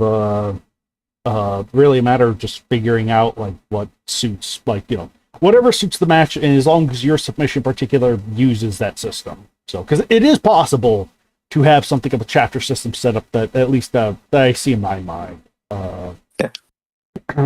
But yeah. Yeah, maybe have a link on the front page for KWC matches too. Aside from that, maybe a gallery of clean Kaiju PNGs for making banners. We do have a link in the FAQ to the KWC, and for like the gallery of Kaiju PNGs, like there is that, but like it's only per staff because of like hidden secret monsters. Yeah. Are in it. Mm-hmm. But maybe we should like make a version of it without like the secret editions to like release to the public. A public version. Yeah. Right. Yeah. I actually wonder this once in a while, how is the KWC in terms of people from other countries seeing reading it? Can they read these matches in their respective languages? This is actually something interesting I see in like the Google Analytics. Like I'm not going to divulge in too many details, but I don't know exactly how it works, but there are apparently sort of like other foreign versions of certain pages. I'm not sure exactly what dictates when a KWC page, for example, gets translated into like Japanese, German, Italian, and so forth. I'm not sure what determines that, but it does seem to be there. But that said, I will also say the vast majority of views come from like the American English crowd. I think this is a case where realistically you're gonna have to do your own translations. Yeah. Unless a lot, because the problem is I'm pretty sure none of us actually speak a second language, aside from maybe Nagoda. Right. But even then it's like senor. Right. But senoritas. Right. Bro, my second language is Latin. Bro. Okay, you win. But forget a majority of the time, a majority of us, all of us at least, speak English as our first language, and that is primarily what we write in as well. So you're just probably gonna have to do your own translation. Right. And plus, unless we see like a giant, unless I see like a spike in German viewers or something, it's like I don't think there's Japanese viewers. The problem is we'd also like the submissions to be in English, of course. Because if none of us can speak the language, let alone read the language, then we should not trust like Google Translate or something to do it for us. Right. No, agreed. Also, I'm not sure if you've noticed, but if you've read our matches, we barely comprehend the English language. So anything else is just asking for trouble. Right. Yeah. I'll just read off a few more. Yeah. All current content seems great. The roster is starting to get incredibly large, but splitting it into different pages feels like more work than it's worth in the end. Yeah. That's the issue. Yeah. Maybe links to the Toho Kingdom bios for the characters so those less familiar can get their origins. My friend is getting into the KWC and they know very little. I mean, that's nice that's like that we're getting like people that are like, hey, my friend's getting into it, but it's sort of like if you want the bios, the issue is that like there's like a twofold issue with that. Is that like first off, a lot of the TK bios are out of date. Right, which is true. And secondly, that's a lot of links. Yeah, I mean, like it feels like that particular submission sounds like it's like, oh, let's treat the KWC as like the main hub when it's like Toho Kingdom is the main hub, so you can just go to the monster bios and go from there. But yeah, admittedly, a lot of them are out of date, so it's like, so I swear, people treat the KWC as the main hub. Yeah. If I think of any, you'll find out in the middle of the night. Hey, Nagoda. Oh, was that Nagoda? Could you add it to all the images? Like for each individual, just click on the image to go to the monster? That messes with some of the things where it's like you have it so that when you hover your mouse over the image, like it changes to a different form of the kaiju. Oh, good. Well, the problem with that is that would mean we have to actually update the fucking bios. Right. Wait, yeah. I wrote Heisei bios. We're waiting on them. I know. Gosh darn it. Your mother. Anyway. Okay. And the very last one, a section for all the artist artwork that has been added would be cool. Stay tuned. Hey. There's one more. It says, let Manila say fuck. Let him say fuck. Okay, one more section. Just, Okay. Which KWCs from match 1 through match 395 do you consider as classic matches, or simply the matches you return to reread the most often? Okay. The first 130 matches. Makes sense? I feel like classic, yeah, because that's like olden days. Classic. Just the word classic. Classic. Iconic. Kaiju War classics, if you will. Yeah. Find myself drawn to match 318 quite often. Hey, awesome. Godzilla Heisei vs. Godzilla Legendary. There are some people who just listed off like a whole bunch of matches. No, I'm not going to read through all those. No, friggin' holy moly. Mother of God. Yeah, I swear some people just put like every single match. Right, here are all the individual matches I like, which I'm sure someone's gonna get a kick out of. It's not gonna be us. Love Godzilla vs. Godzilla. Love the original matches from King Kong vs. Space Godzilla. All the way the Big In vs. Everyone matches. 38. I guess that's just match 38. I don't know. What the match? Match 399. Obsidious versus Zandora. I think they meant 369, so that's Yeah, 399 is not out yet. no, it's not. They look into the future. Wow, I can't believe they spoiled match 399, Obsidious versus Sandora round 2. God damn. Yeah. I consider as classic matches. What? Godzilla See your ass classic matches. Godzilla vs. Gamera, Attack Titan and Armor Titan vs. Gyra and Sanda. Hey. Yeah, 318 3 classic to me is a match. Godzilla vs. Gamera. I assume the original. Yeah. Maybe. Yeah, classic to me is a match worthy of a 9 or a 10, All of only them. deserving of the status to me. Classic KWC matchups to me are the following. Oh my god. I'm not reading all this, No, but just know that it Every is. single one. Yeah. But just know that it's like, it starts at 5 and goes to 395, and like, it's 4 lines worth of numbers. Yeah. I mean, it's a good thing that like we posted that many matches that are a 9 or 10. Yeah. No, that's awesome. The bag. Another person says the Baggage Trilogy, the Godzillas versus Gamora. Oh, what? Oh. The Shinorga match 100, 200, and 300. Someone just put I don't. Well, okay then. You're free to think that, then, buddy, I guess. They appreciate prefer the your input. KWCE. Hardly any. I wish. The duality of man. Hardly any. Any with Monster vs. Goji.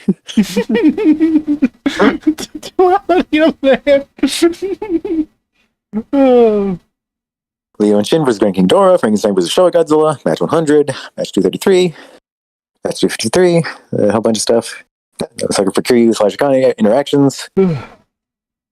Leo and Shin vs. Grand King Dora. I read that one. Considering there's almost 400 matches now, this is really tough to answer. Aside from matches I myself have written just to see how far I've come, I often return to the Bagan trilogy, match 79, 185, 211, 273, and 275 a lot. Those are the ones I think of right off the top of my head, but I must impress the fact that, again, there are so many matches it's not even funny. There are others I return to once in a while to the point I unfortunately can't name them all. Yeah. As far as I'm concerned, the KWC mirror will be a classic in and of itself. Aw. Yeah. Whenever Ultraman commits genocide, shit be mad funny. Hit it with the genocide beam, L. Yeah, 1 through 150 is definitely the classic Arrow. 200 and up I consider modern for sure. Yeah, I can see that. I can see Wait, that. 1 through 150, but 200 and up is what's the middle? What's the stuff? Yeah. between- Oh yeah, what's the stuff in between? That's a great question. All 50 of those matches simply do not exist. Right. Oh my goodness. He's future proofing? Potentially, maybe. Yeah. So what I'm getting from this is that there's just a lot of matches that a lot of people like. Right, a whole like giant diverse. Let's not ask this again next year, though. Nope. Personally hard to I reread appreciate anything. Yeah. Personally hard to reread anything. Yeah, fair. Story of my life. Oh my goodness. But yeah, no, this is like a whole like there's definitely a lot of Ultraman versus Zonefire. Oh no, okay, Ultraman versus Zonefire and Balancing versus Legion. Okay, I was about to read that as like one match for a second. I was like, huh? I don't remember that one. I don't remember that. Man, what's the Restoration Project doing lately? Damn. Yeah, it's like I see a good bit for like the Baggage Trilogy stuff from what I can gather out of like the numbers and whatnot. But it's like there are a lot of matches that get a lot of attention. That's just like, hey, it's really nice that it's like, as like one of the other comments had said, that was like really tough to answer with almost 400 matches inbound. Mhm. It's crazy that it's like that collectively for as long as the KWC is going on, it's like that the fact that we are here, and it's like, hey, that's great, that is awesome.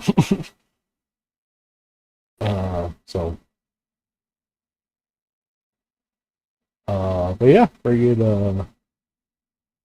Yeah, no, very good day. This is crazy, just how far we come. So, Yes. but yeah, very good. Whew. All right, so okay, I guess the question is, do we want to go to the KWCE awards or the announcements?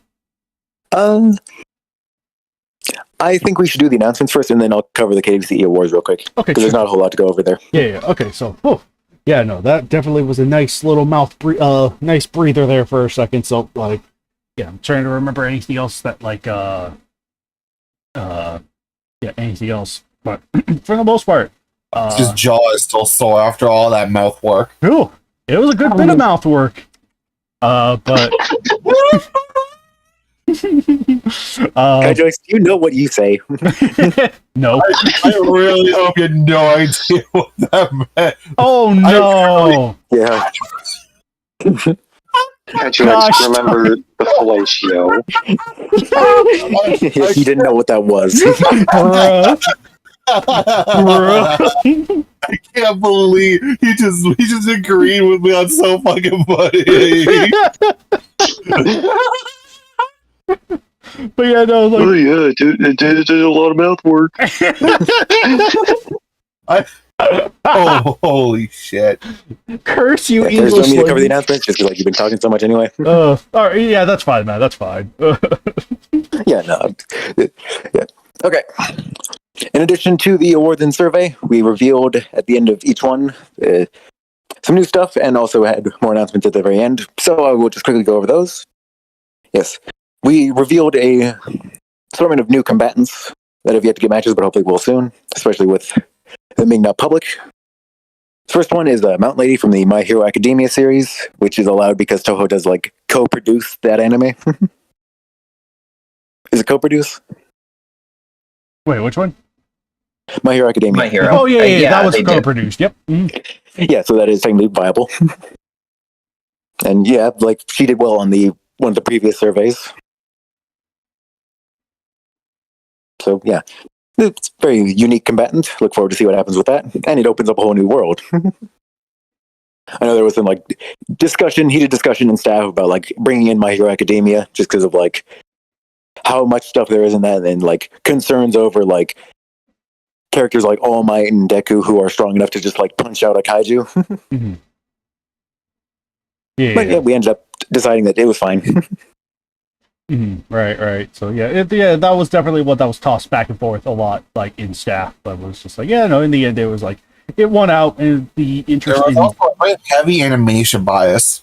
Oh yeah, for sure. Which I know that's like, I know that's definitely more of an Anthony thing, and I know that's like more of an Anthony thing than anything else. And well, like it's in talking with like, yeah, I'm glad he's definitely opened up a bit, but it's still kind of like he still does have a stronger like favoritism to like the live action, quote unquote Thank live action. God you don't listen to these. So it's like still, yeah. All right, yeah. Next up was Gomora. Yes, we're adding Gomora. Get hype, everyone. Get hype.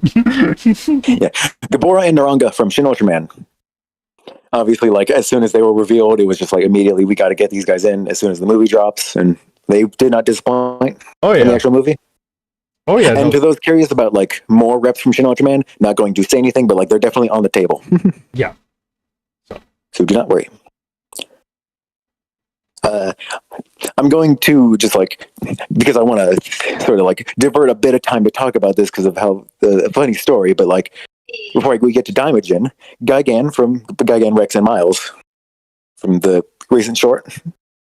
Is it really Miles? I thought it was Miles. It might don't be know. Miles. I think it might be Miles. I said my second language is Latin, but like that's only on like a document. Yeah, shouldn't you know this one then? No, I studied Latin in school just because like it was the only. Okay, Great.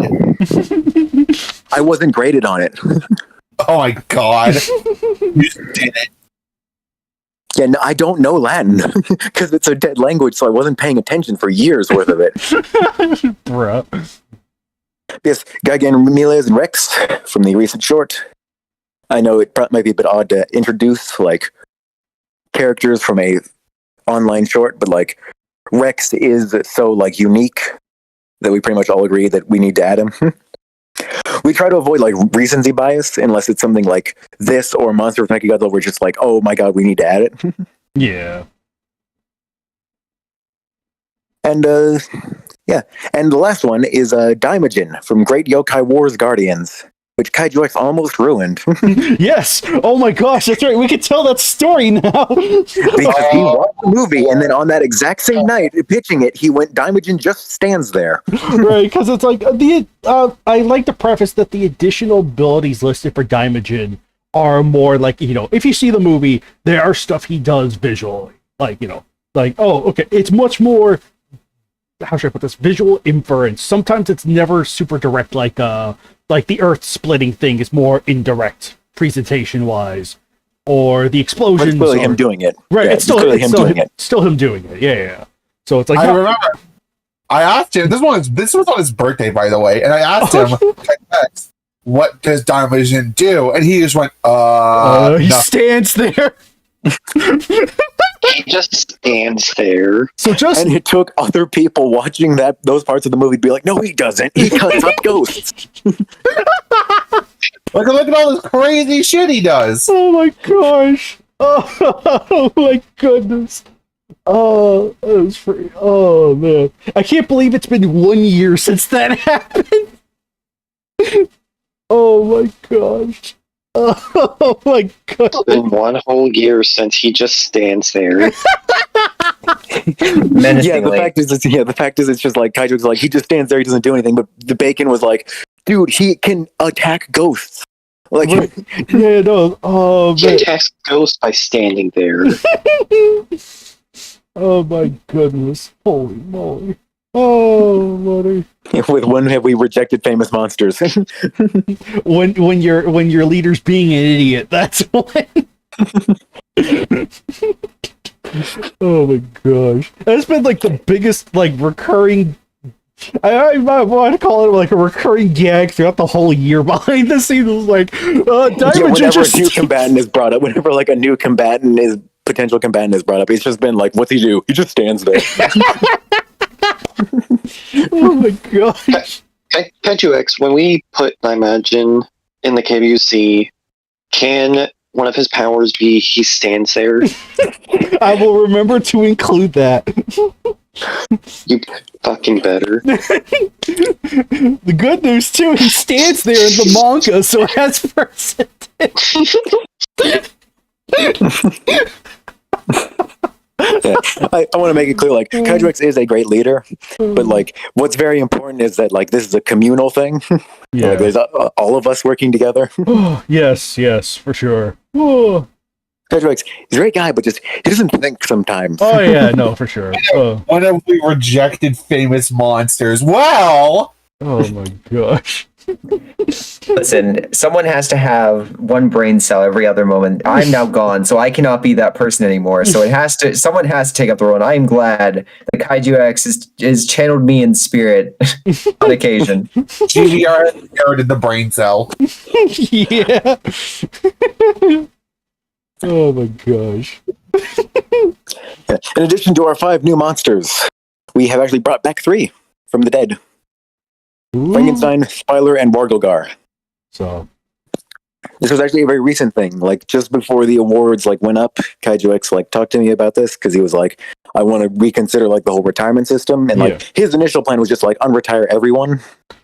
But I disagree with that because I do think that Godzillasaurus and the incarnations of monsters being retired is a good thing.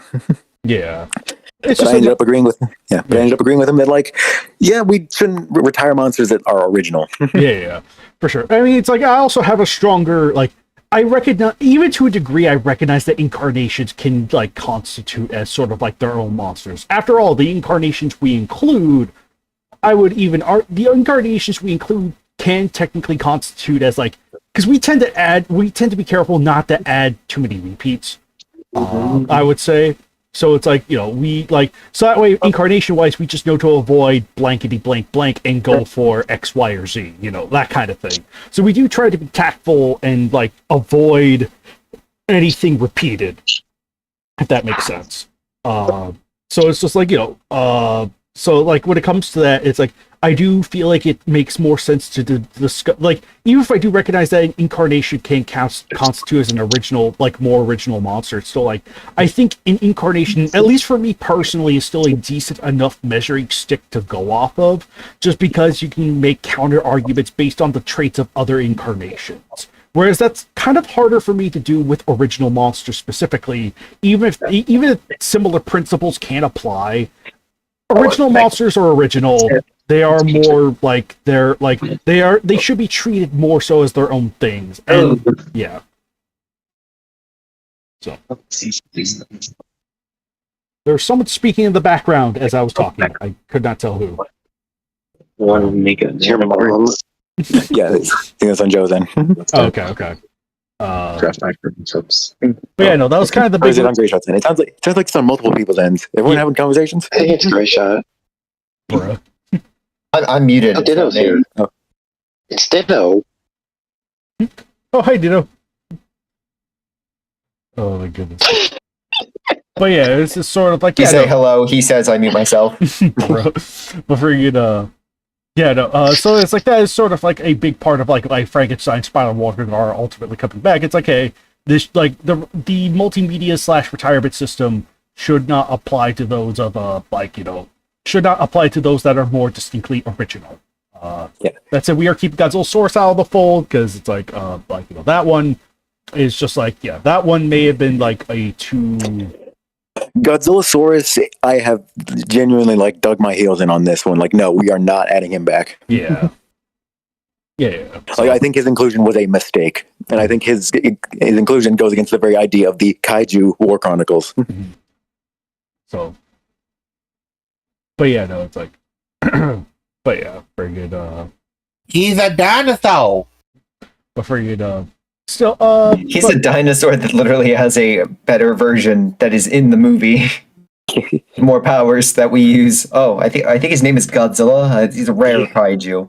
If it was like, if we were to like travel back in time and allow protoforms from the very beginning, I would probably be fine with like Godzillasaurus as a protoform. yeah, that's like an But as extension. is. Basically. But yeah, no, as is though, it's like like I would like to go back in time and have Mecha King Ghidorah be an extension to Heisei because that just makes sense with what the movie presents. But we can't do that now because they fought. Yep. It was Mecha King's first match too, so that definitely makes it doubly impossible. But yeah, but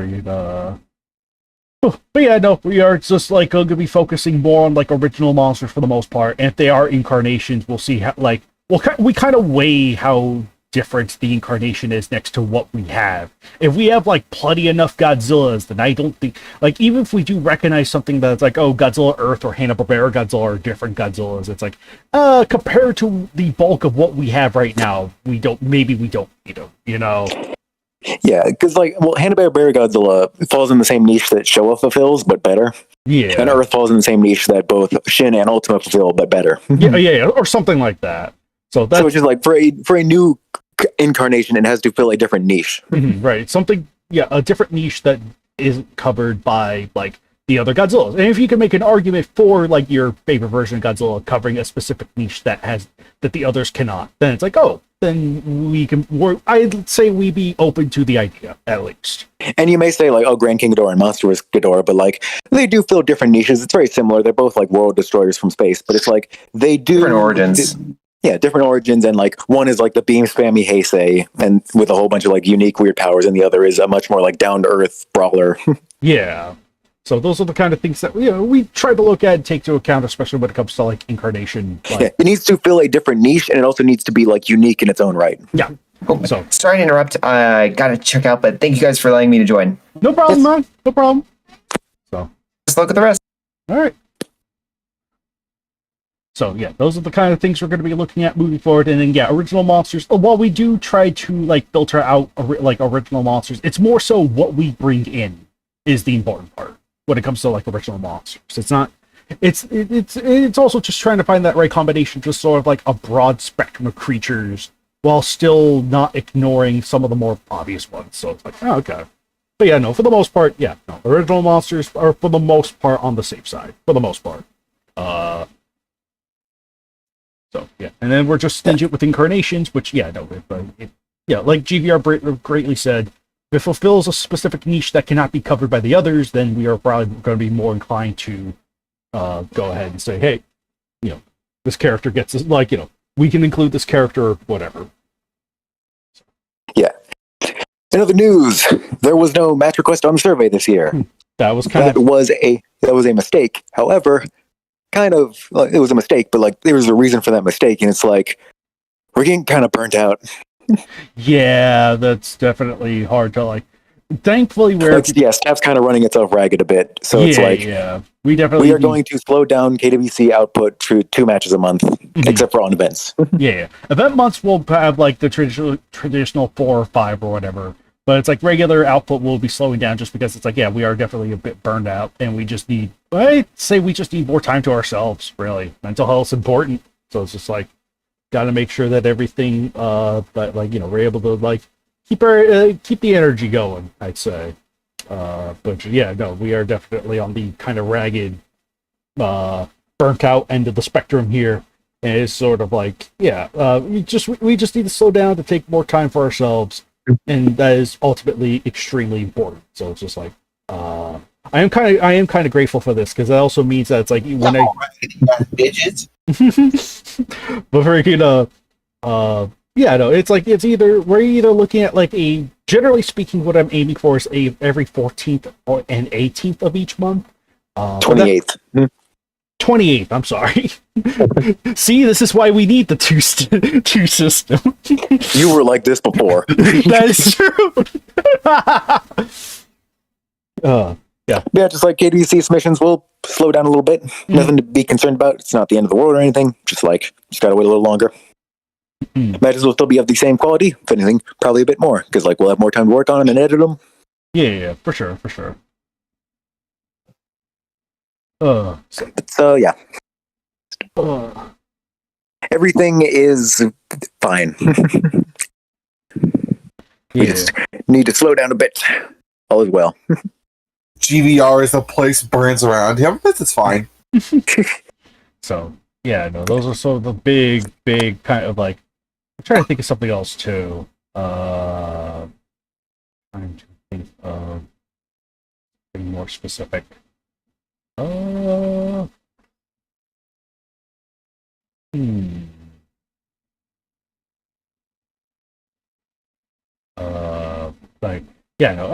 think we covered everything that aside from the KWCE awards.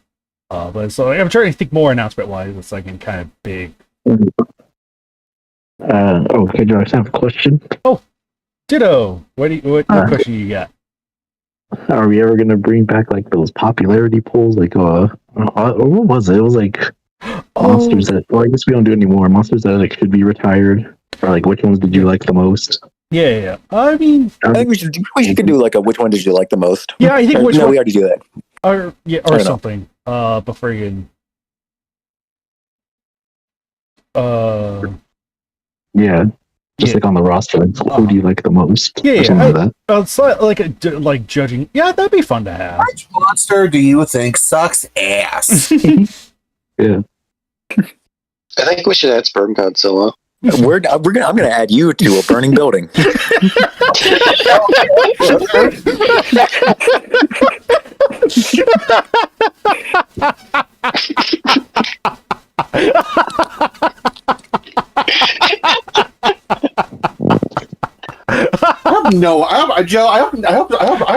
hope someone asks what's Sperm Godzilla, and you have to be the one to answer them.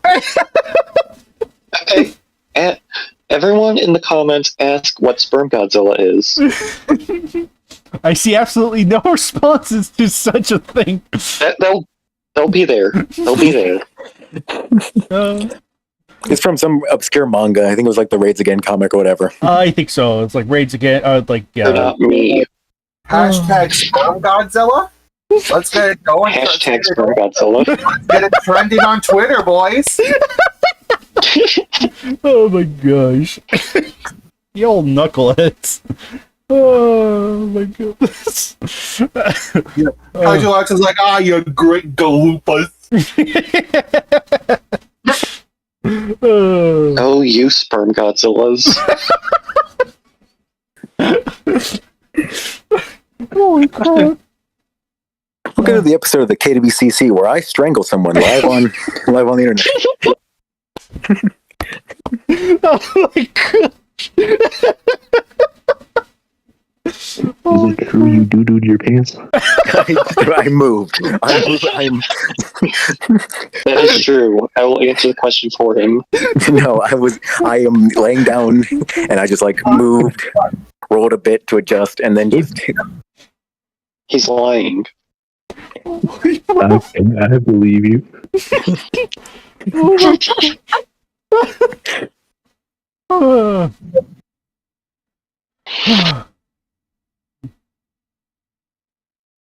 Holy crap, the friggin' I think that'll do for the KWC portion of this yeah, no, podcast. I think that'll do it for the KWC portion of the podcast. I think you'd be right on Stay that. tuned for this year. We got a lot coming up. Oh yeah, Especially no, after a certain milestone match that is very close by. yes. Oh man.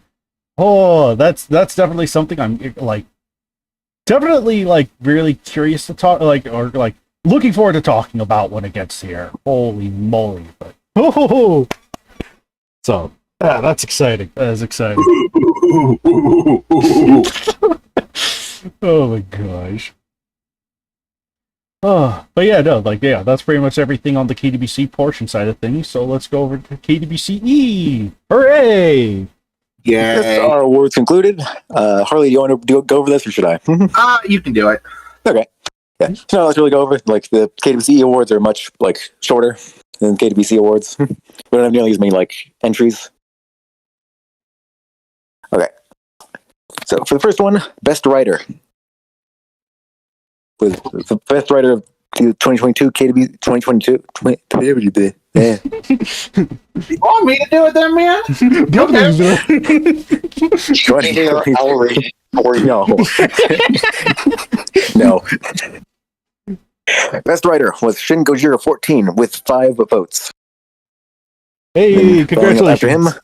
three-way tie was Fat Bacon Unicorn, Godzilla vs. Rayquaza, and more crossovers. Yay! Congratulations to everyone! Yeah, I saw Shin Gojira 14 was like confused that he was the winner. He's like, bruh.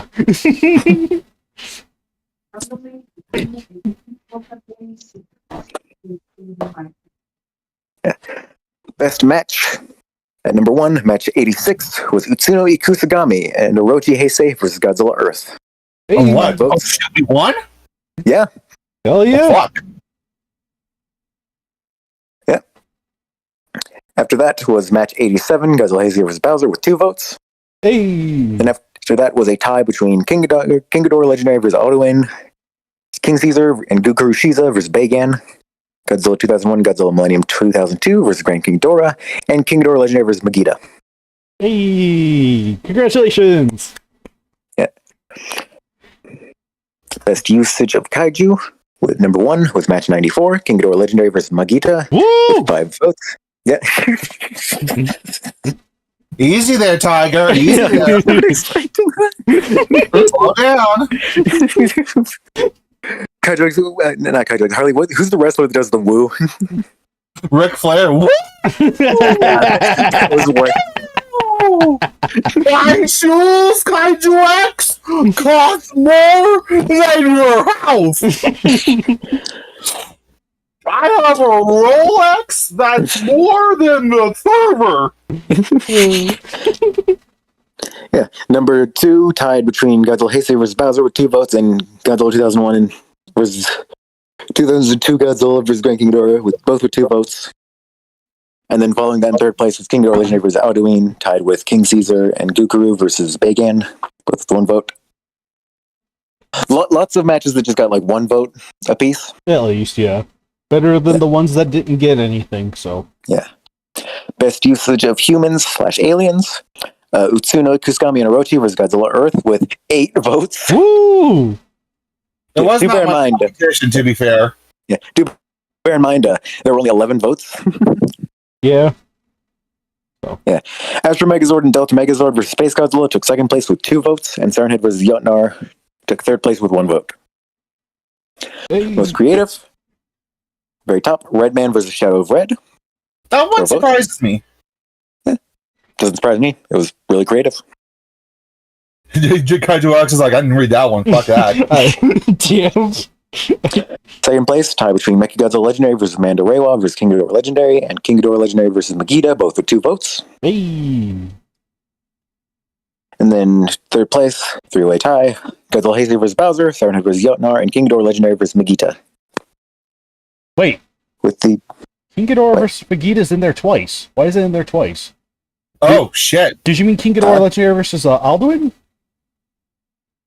Did I mess that up? Yeah, I you did. couldn't have. Well, Yeah, because they're both two. They're two match That's 94s. hold on a second as I'm going to assume that the Alduin match is the one that was more creative than the Megiddo match. No offense to whoever wrote it. I hold on. think that might be Give me swapped. a I don't know. Give me a second as I go over That's not my very failures as a human being. No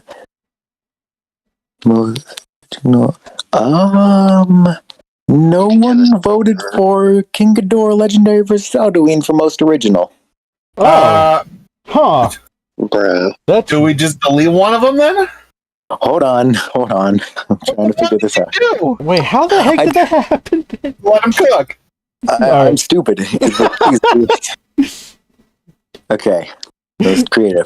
And y'all clowned on me for not like consolidating the ties. This is why next year's awards is going to be just like a poll and not the forum. Oh, yeah. Hey, don't spoil it. I guess it's too late. Next year, we're going to do something real special. Okay, yeah, hold on. Try to emulate the KWC's awards. How did this happen? You the one that fucking did all. Oh my gosh. Who could have done this devious act? It was Ditto. What? What the fuck? Okay, no. Well, okay. Yeah. No. What I'm going to just say is Shut up. delete the King Ghidorah Legendary vs. Megiddo with 1 vote, and then just give it 3 votes. Like I think 3 people voted for it. That's what I'm getting. Okay. So the most creative, Redman versus Shadow of Red with 4 votes at number 1. At number 2, match 94, King Ghidorah Legendary vs. Megiddo with 3 votes. Okay. Mechagodzilla Legendary versus Manda Reiwa. You already know the rest. Yeah. Oh my gosh. The bit's ruined now, GBR thing. No, I'll go onto the forums and I'll issue a correction. I fixed it already, don't worry. Okay, good. Hey, there we go. All right. But you didn't put it in order, though. Oh, who cares? I do. For God's sake, man. Fine, hang on.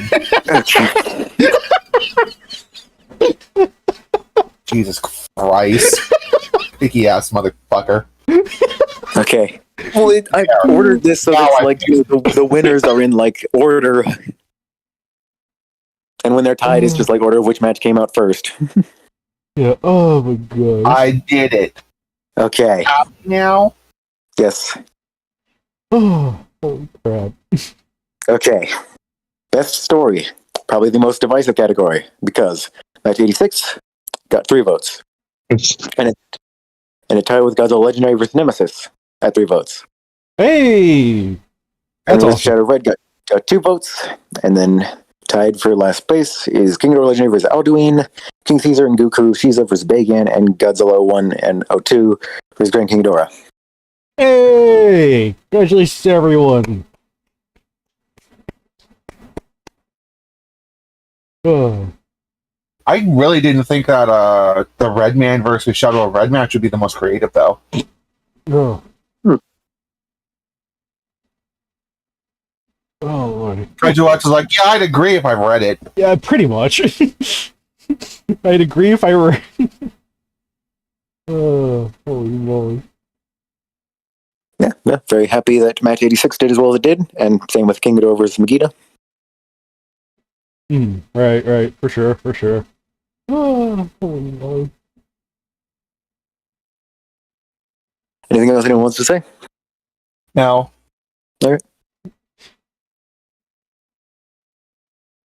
Oh my goodness. Stay tuned for this year with KWC as well. Going to be plenty of good matches, and stay tuned for the end of the year because there will be some big stuff happening. I guess start of the new year. Oh yeah, for sure. Yeah, no. Well, part of the one was busy. Like part of the reason there wasn't like a KWCC because to me it was like I felt like there wasn't a need for a KWCC like immediately like during January. Partly because one, it was the polls. I mean, I ultimately already knew that the end result was going to be like, oh, the polls are still going. And for that, most of just would have been like, go vote.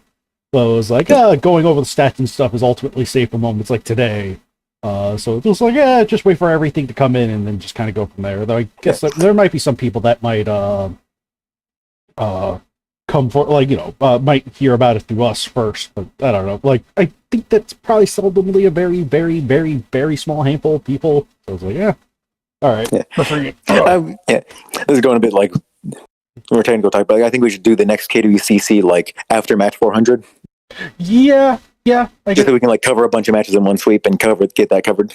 Yeah. You know because what? after match 400, there will be like updates. No more new combatants after match 400, but like there will still be a lot of stuff to go over. Yes. Oh my gosh. Yeah, I would even argue there's still a good bit to cover after, but yeah, no, I'd probably save the next KWCC for after match 400 and everything that entails from that, because then we can actually go into detail with a lot of that. So it might be a minute before we do it might be a minute before we do another like KWCC, but well, the match 400 will be like the end of February, so like start of March. Right, or something like that. Yeah. So yeah, somewhere around the beginning of March, I'd say, is probably going to be around the time that we're looking at in terms of just covering everything. Which is, oh boy, that's going to be another meaty one. But with our slowdown and scheduling, that is going to be with our slowdown scheduling, it will probably allow more times to like take longer breaks in between KWCCs. So, and that way, when we do come back, it's just like, oh, good bit of stuff to cover. So, yeah. Wow. How many KWCCs are you away from 100? We're on 96 right now, so we got like 3 more after this, I believe. So I think we are able to hit match 100, KWCC number 100 within this year. I do believe. Nice. So, woohoo! oh, as a note, by the way, since we are approaching KWCE match 100, if it needs to be delayed a little bit longer, we will absolutely take the time to delay it so we can get it to you as best as we can. Yeah. It's not something we're going to rush. It is not something we're going to put ourselves in a hard deadline for. If we have to take a little longer, then we take a little longer. Mm-hmm. That is completely reasonable and understandable, and that's definitely that's another part of the reason of like there's kind of a reason that we forgot the match survey, because like for both of the match requests on the survey, for both King Ghidorah versus Bagan and the Mechagodzilla Battle Royale, there was like a lot of pushing it, like rushing at the very end near it. Yeah. Just because like wooba. Yeah. That's it. That's the end of the podcast. Got it. No. Yeah, well, just like writing a match when you have like a very clear deadline, it does help in some ways to like focus you and like get you to move faster, but it is also like pressure. Yeah, definitely. Yeah, like I've taken a break from writing KWC matches for a good bit, and I'm still going to continue to take that break just because it's like I'm burnt out on it. Yep, and that's totally fine, man. That is totally fine. I have ideas, but I'm going to wait for the future to implement them, I think. Yeah. So if anyone obviously I'll get back to writing KWCs eventually, but just like taking a break. Mm-hmm. I assure you, when I return, when I get back to it, they'll be just as good as before. Also the thing is, I have so many matches in the backlog that like it's practically like I haven't left. Right. So it's not like we're gonna be out of GBR matches. If anything, we have a surplus of GBR matches. I can't wait. I think there's like 16 matches of mine in the backlogs. Can we make the year GBR? I mean, if he wants to upload them, I'll fuck it.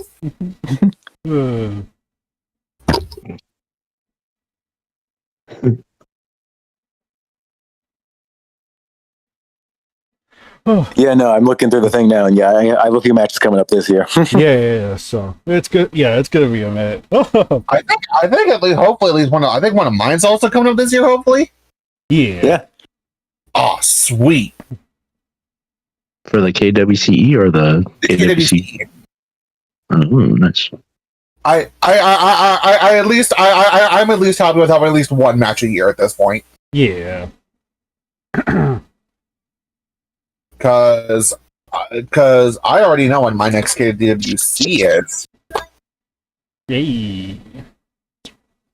Give it like.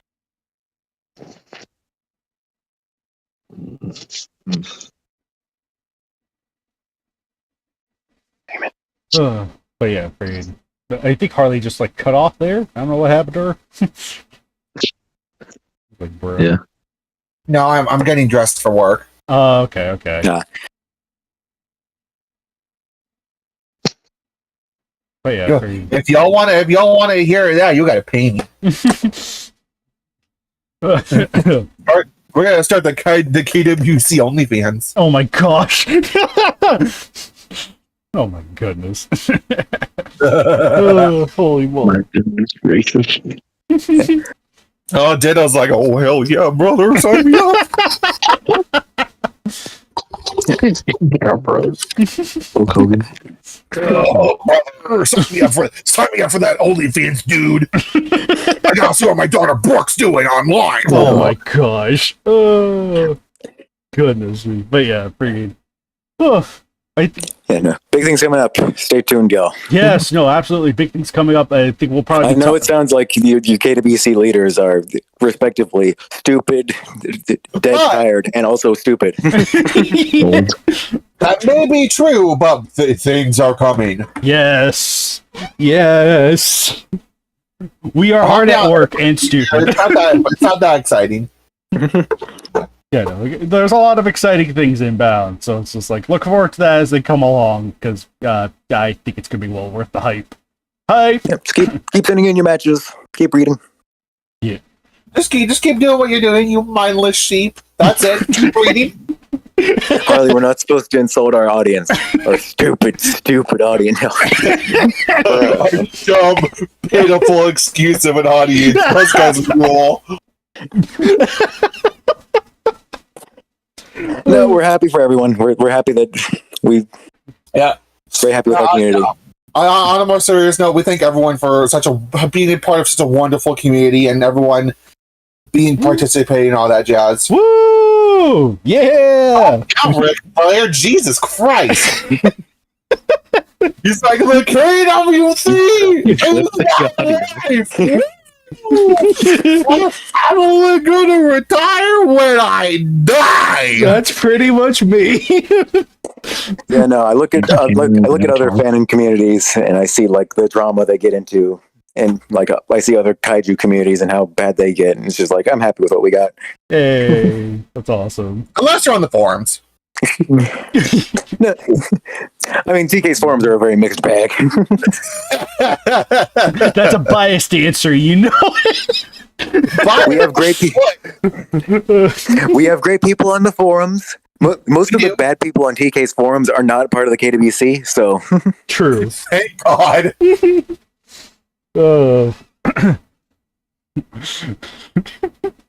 Oh my goodness. But yeah, freaking. Oh man. Kaiju, why do you sound like a little kid that stole a cookie from the cookie jar? He was like, because I'm like that. Committing a devious lick. Kaiju is just perpetually stealing cookies from the cookie jar, you slut. Every KWC reader is stupid except you, viewer. You know who I'm talking to. You viewer, you have the brain cell among us. Among us. So when the KWC needs, Oh no, So this is the episode 39 thing. so when we need your financial support, we know who to turn to. Just give us your credit card information, your social security number, your date of birth. Oh my god. Viewers, we need help running this KWC. What you need to write down in this document that we will email you is your credit card information and your social security number. We're going to open up. We're going to open up a viewer hotline for you to call in for your KWC ideas for just one toll fee of $2.99 a minute. You match on TV. Remember, Super Godzilla can't do it alone. He needs you to beat back him. You can decide the ending for this KWC. Mail in your vote now. Will Godzilla die or will he live? Vote in now, and we'll see next month. Yes, shoot Godzilla. We're gonna beat Godzilla to death with a crowbar. Holy- You know. Apparently, when they did that with Jason Todd, the fucking votes were rigged. Oh, that's hilarious. So, like, It was just one. if the There was voting one wasn't person rigged, who really hated Robin. yeah, like if the voting wasn't rigged, Jason Todd would have actually lived. Oh, It was just one fucker who really hated a kid. Pretty much. That's hilarious. That is hilarious.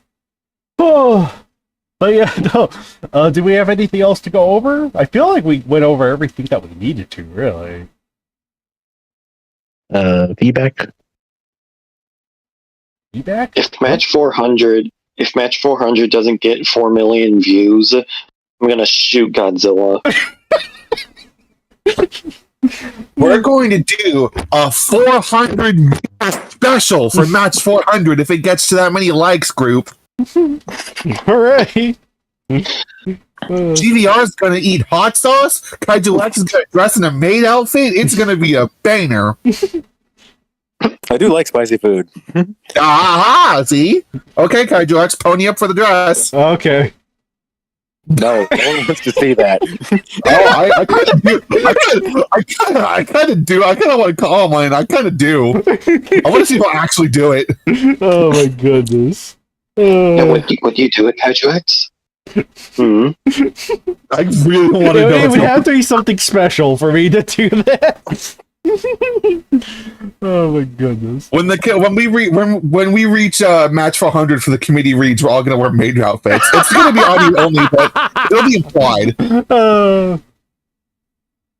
Oh my goodness. But yeah, no. Holy well. Oh, I haven't been, oh gosh. There's been a lot of comments since we started. Oh shoot. Yeah, no, it's just like Really, it's almost like this is a live stream and people can input their thoughts in the YouTube. The YouTube algorithm is gonna hit us hard, boys. You're telling me we could have had the Return of Godzillasaurus and you stole it from us? Sad face /S. We are never. Godzillasaurus will never come back. The only way Godzillasaurus is coming back is if literally every single member of our community votes him in. Like Anthony is gonna have to personally demand his inclusion. And then we might not do it. Right. Oh yeah, forget it. But yeah, forget yeah. But yeah, yeah, no. Do we have any other announcements to make? I think that's like I said. I think that was probably everything. Oh, holy moly! So, yeah. And with that said, this is gonna be this I don't want to say this month. So this will be this session of the KWCC, and we will see you guys next time after match 400. Till then, folks. What time I gotta go by? See you. Bye.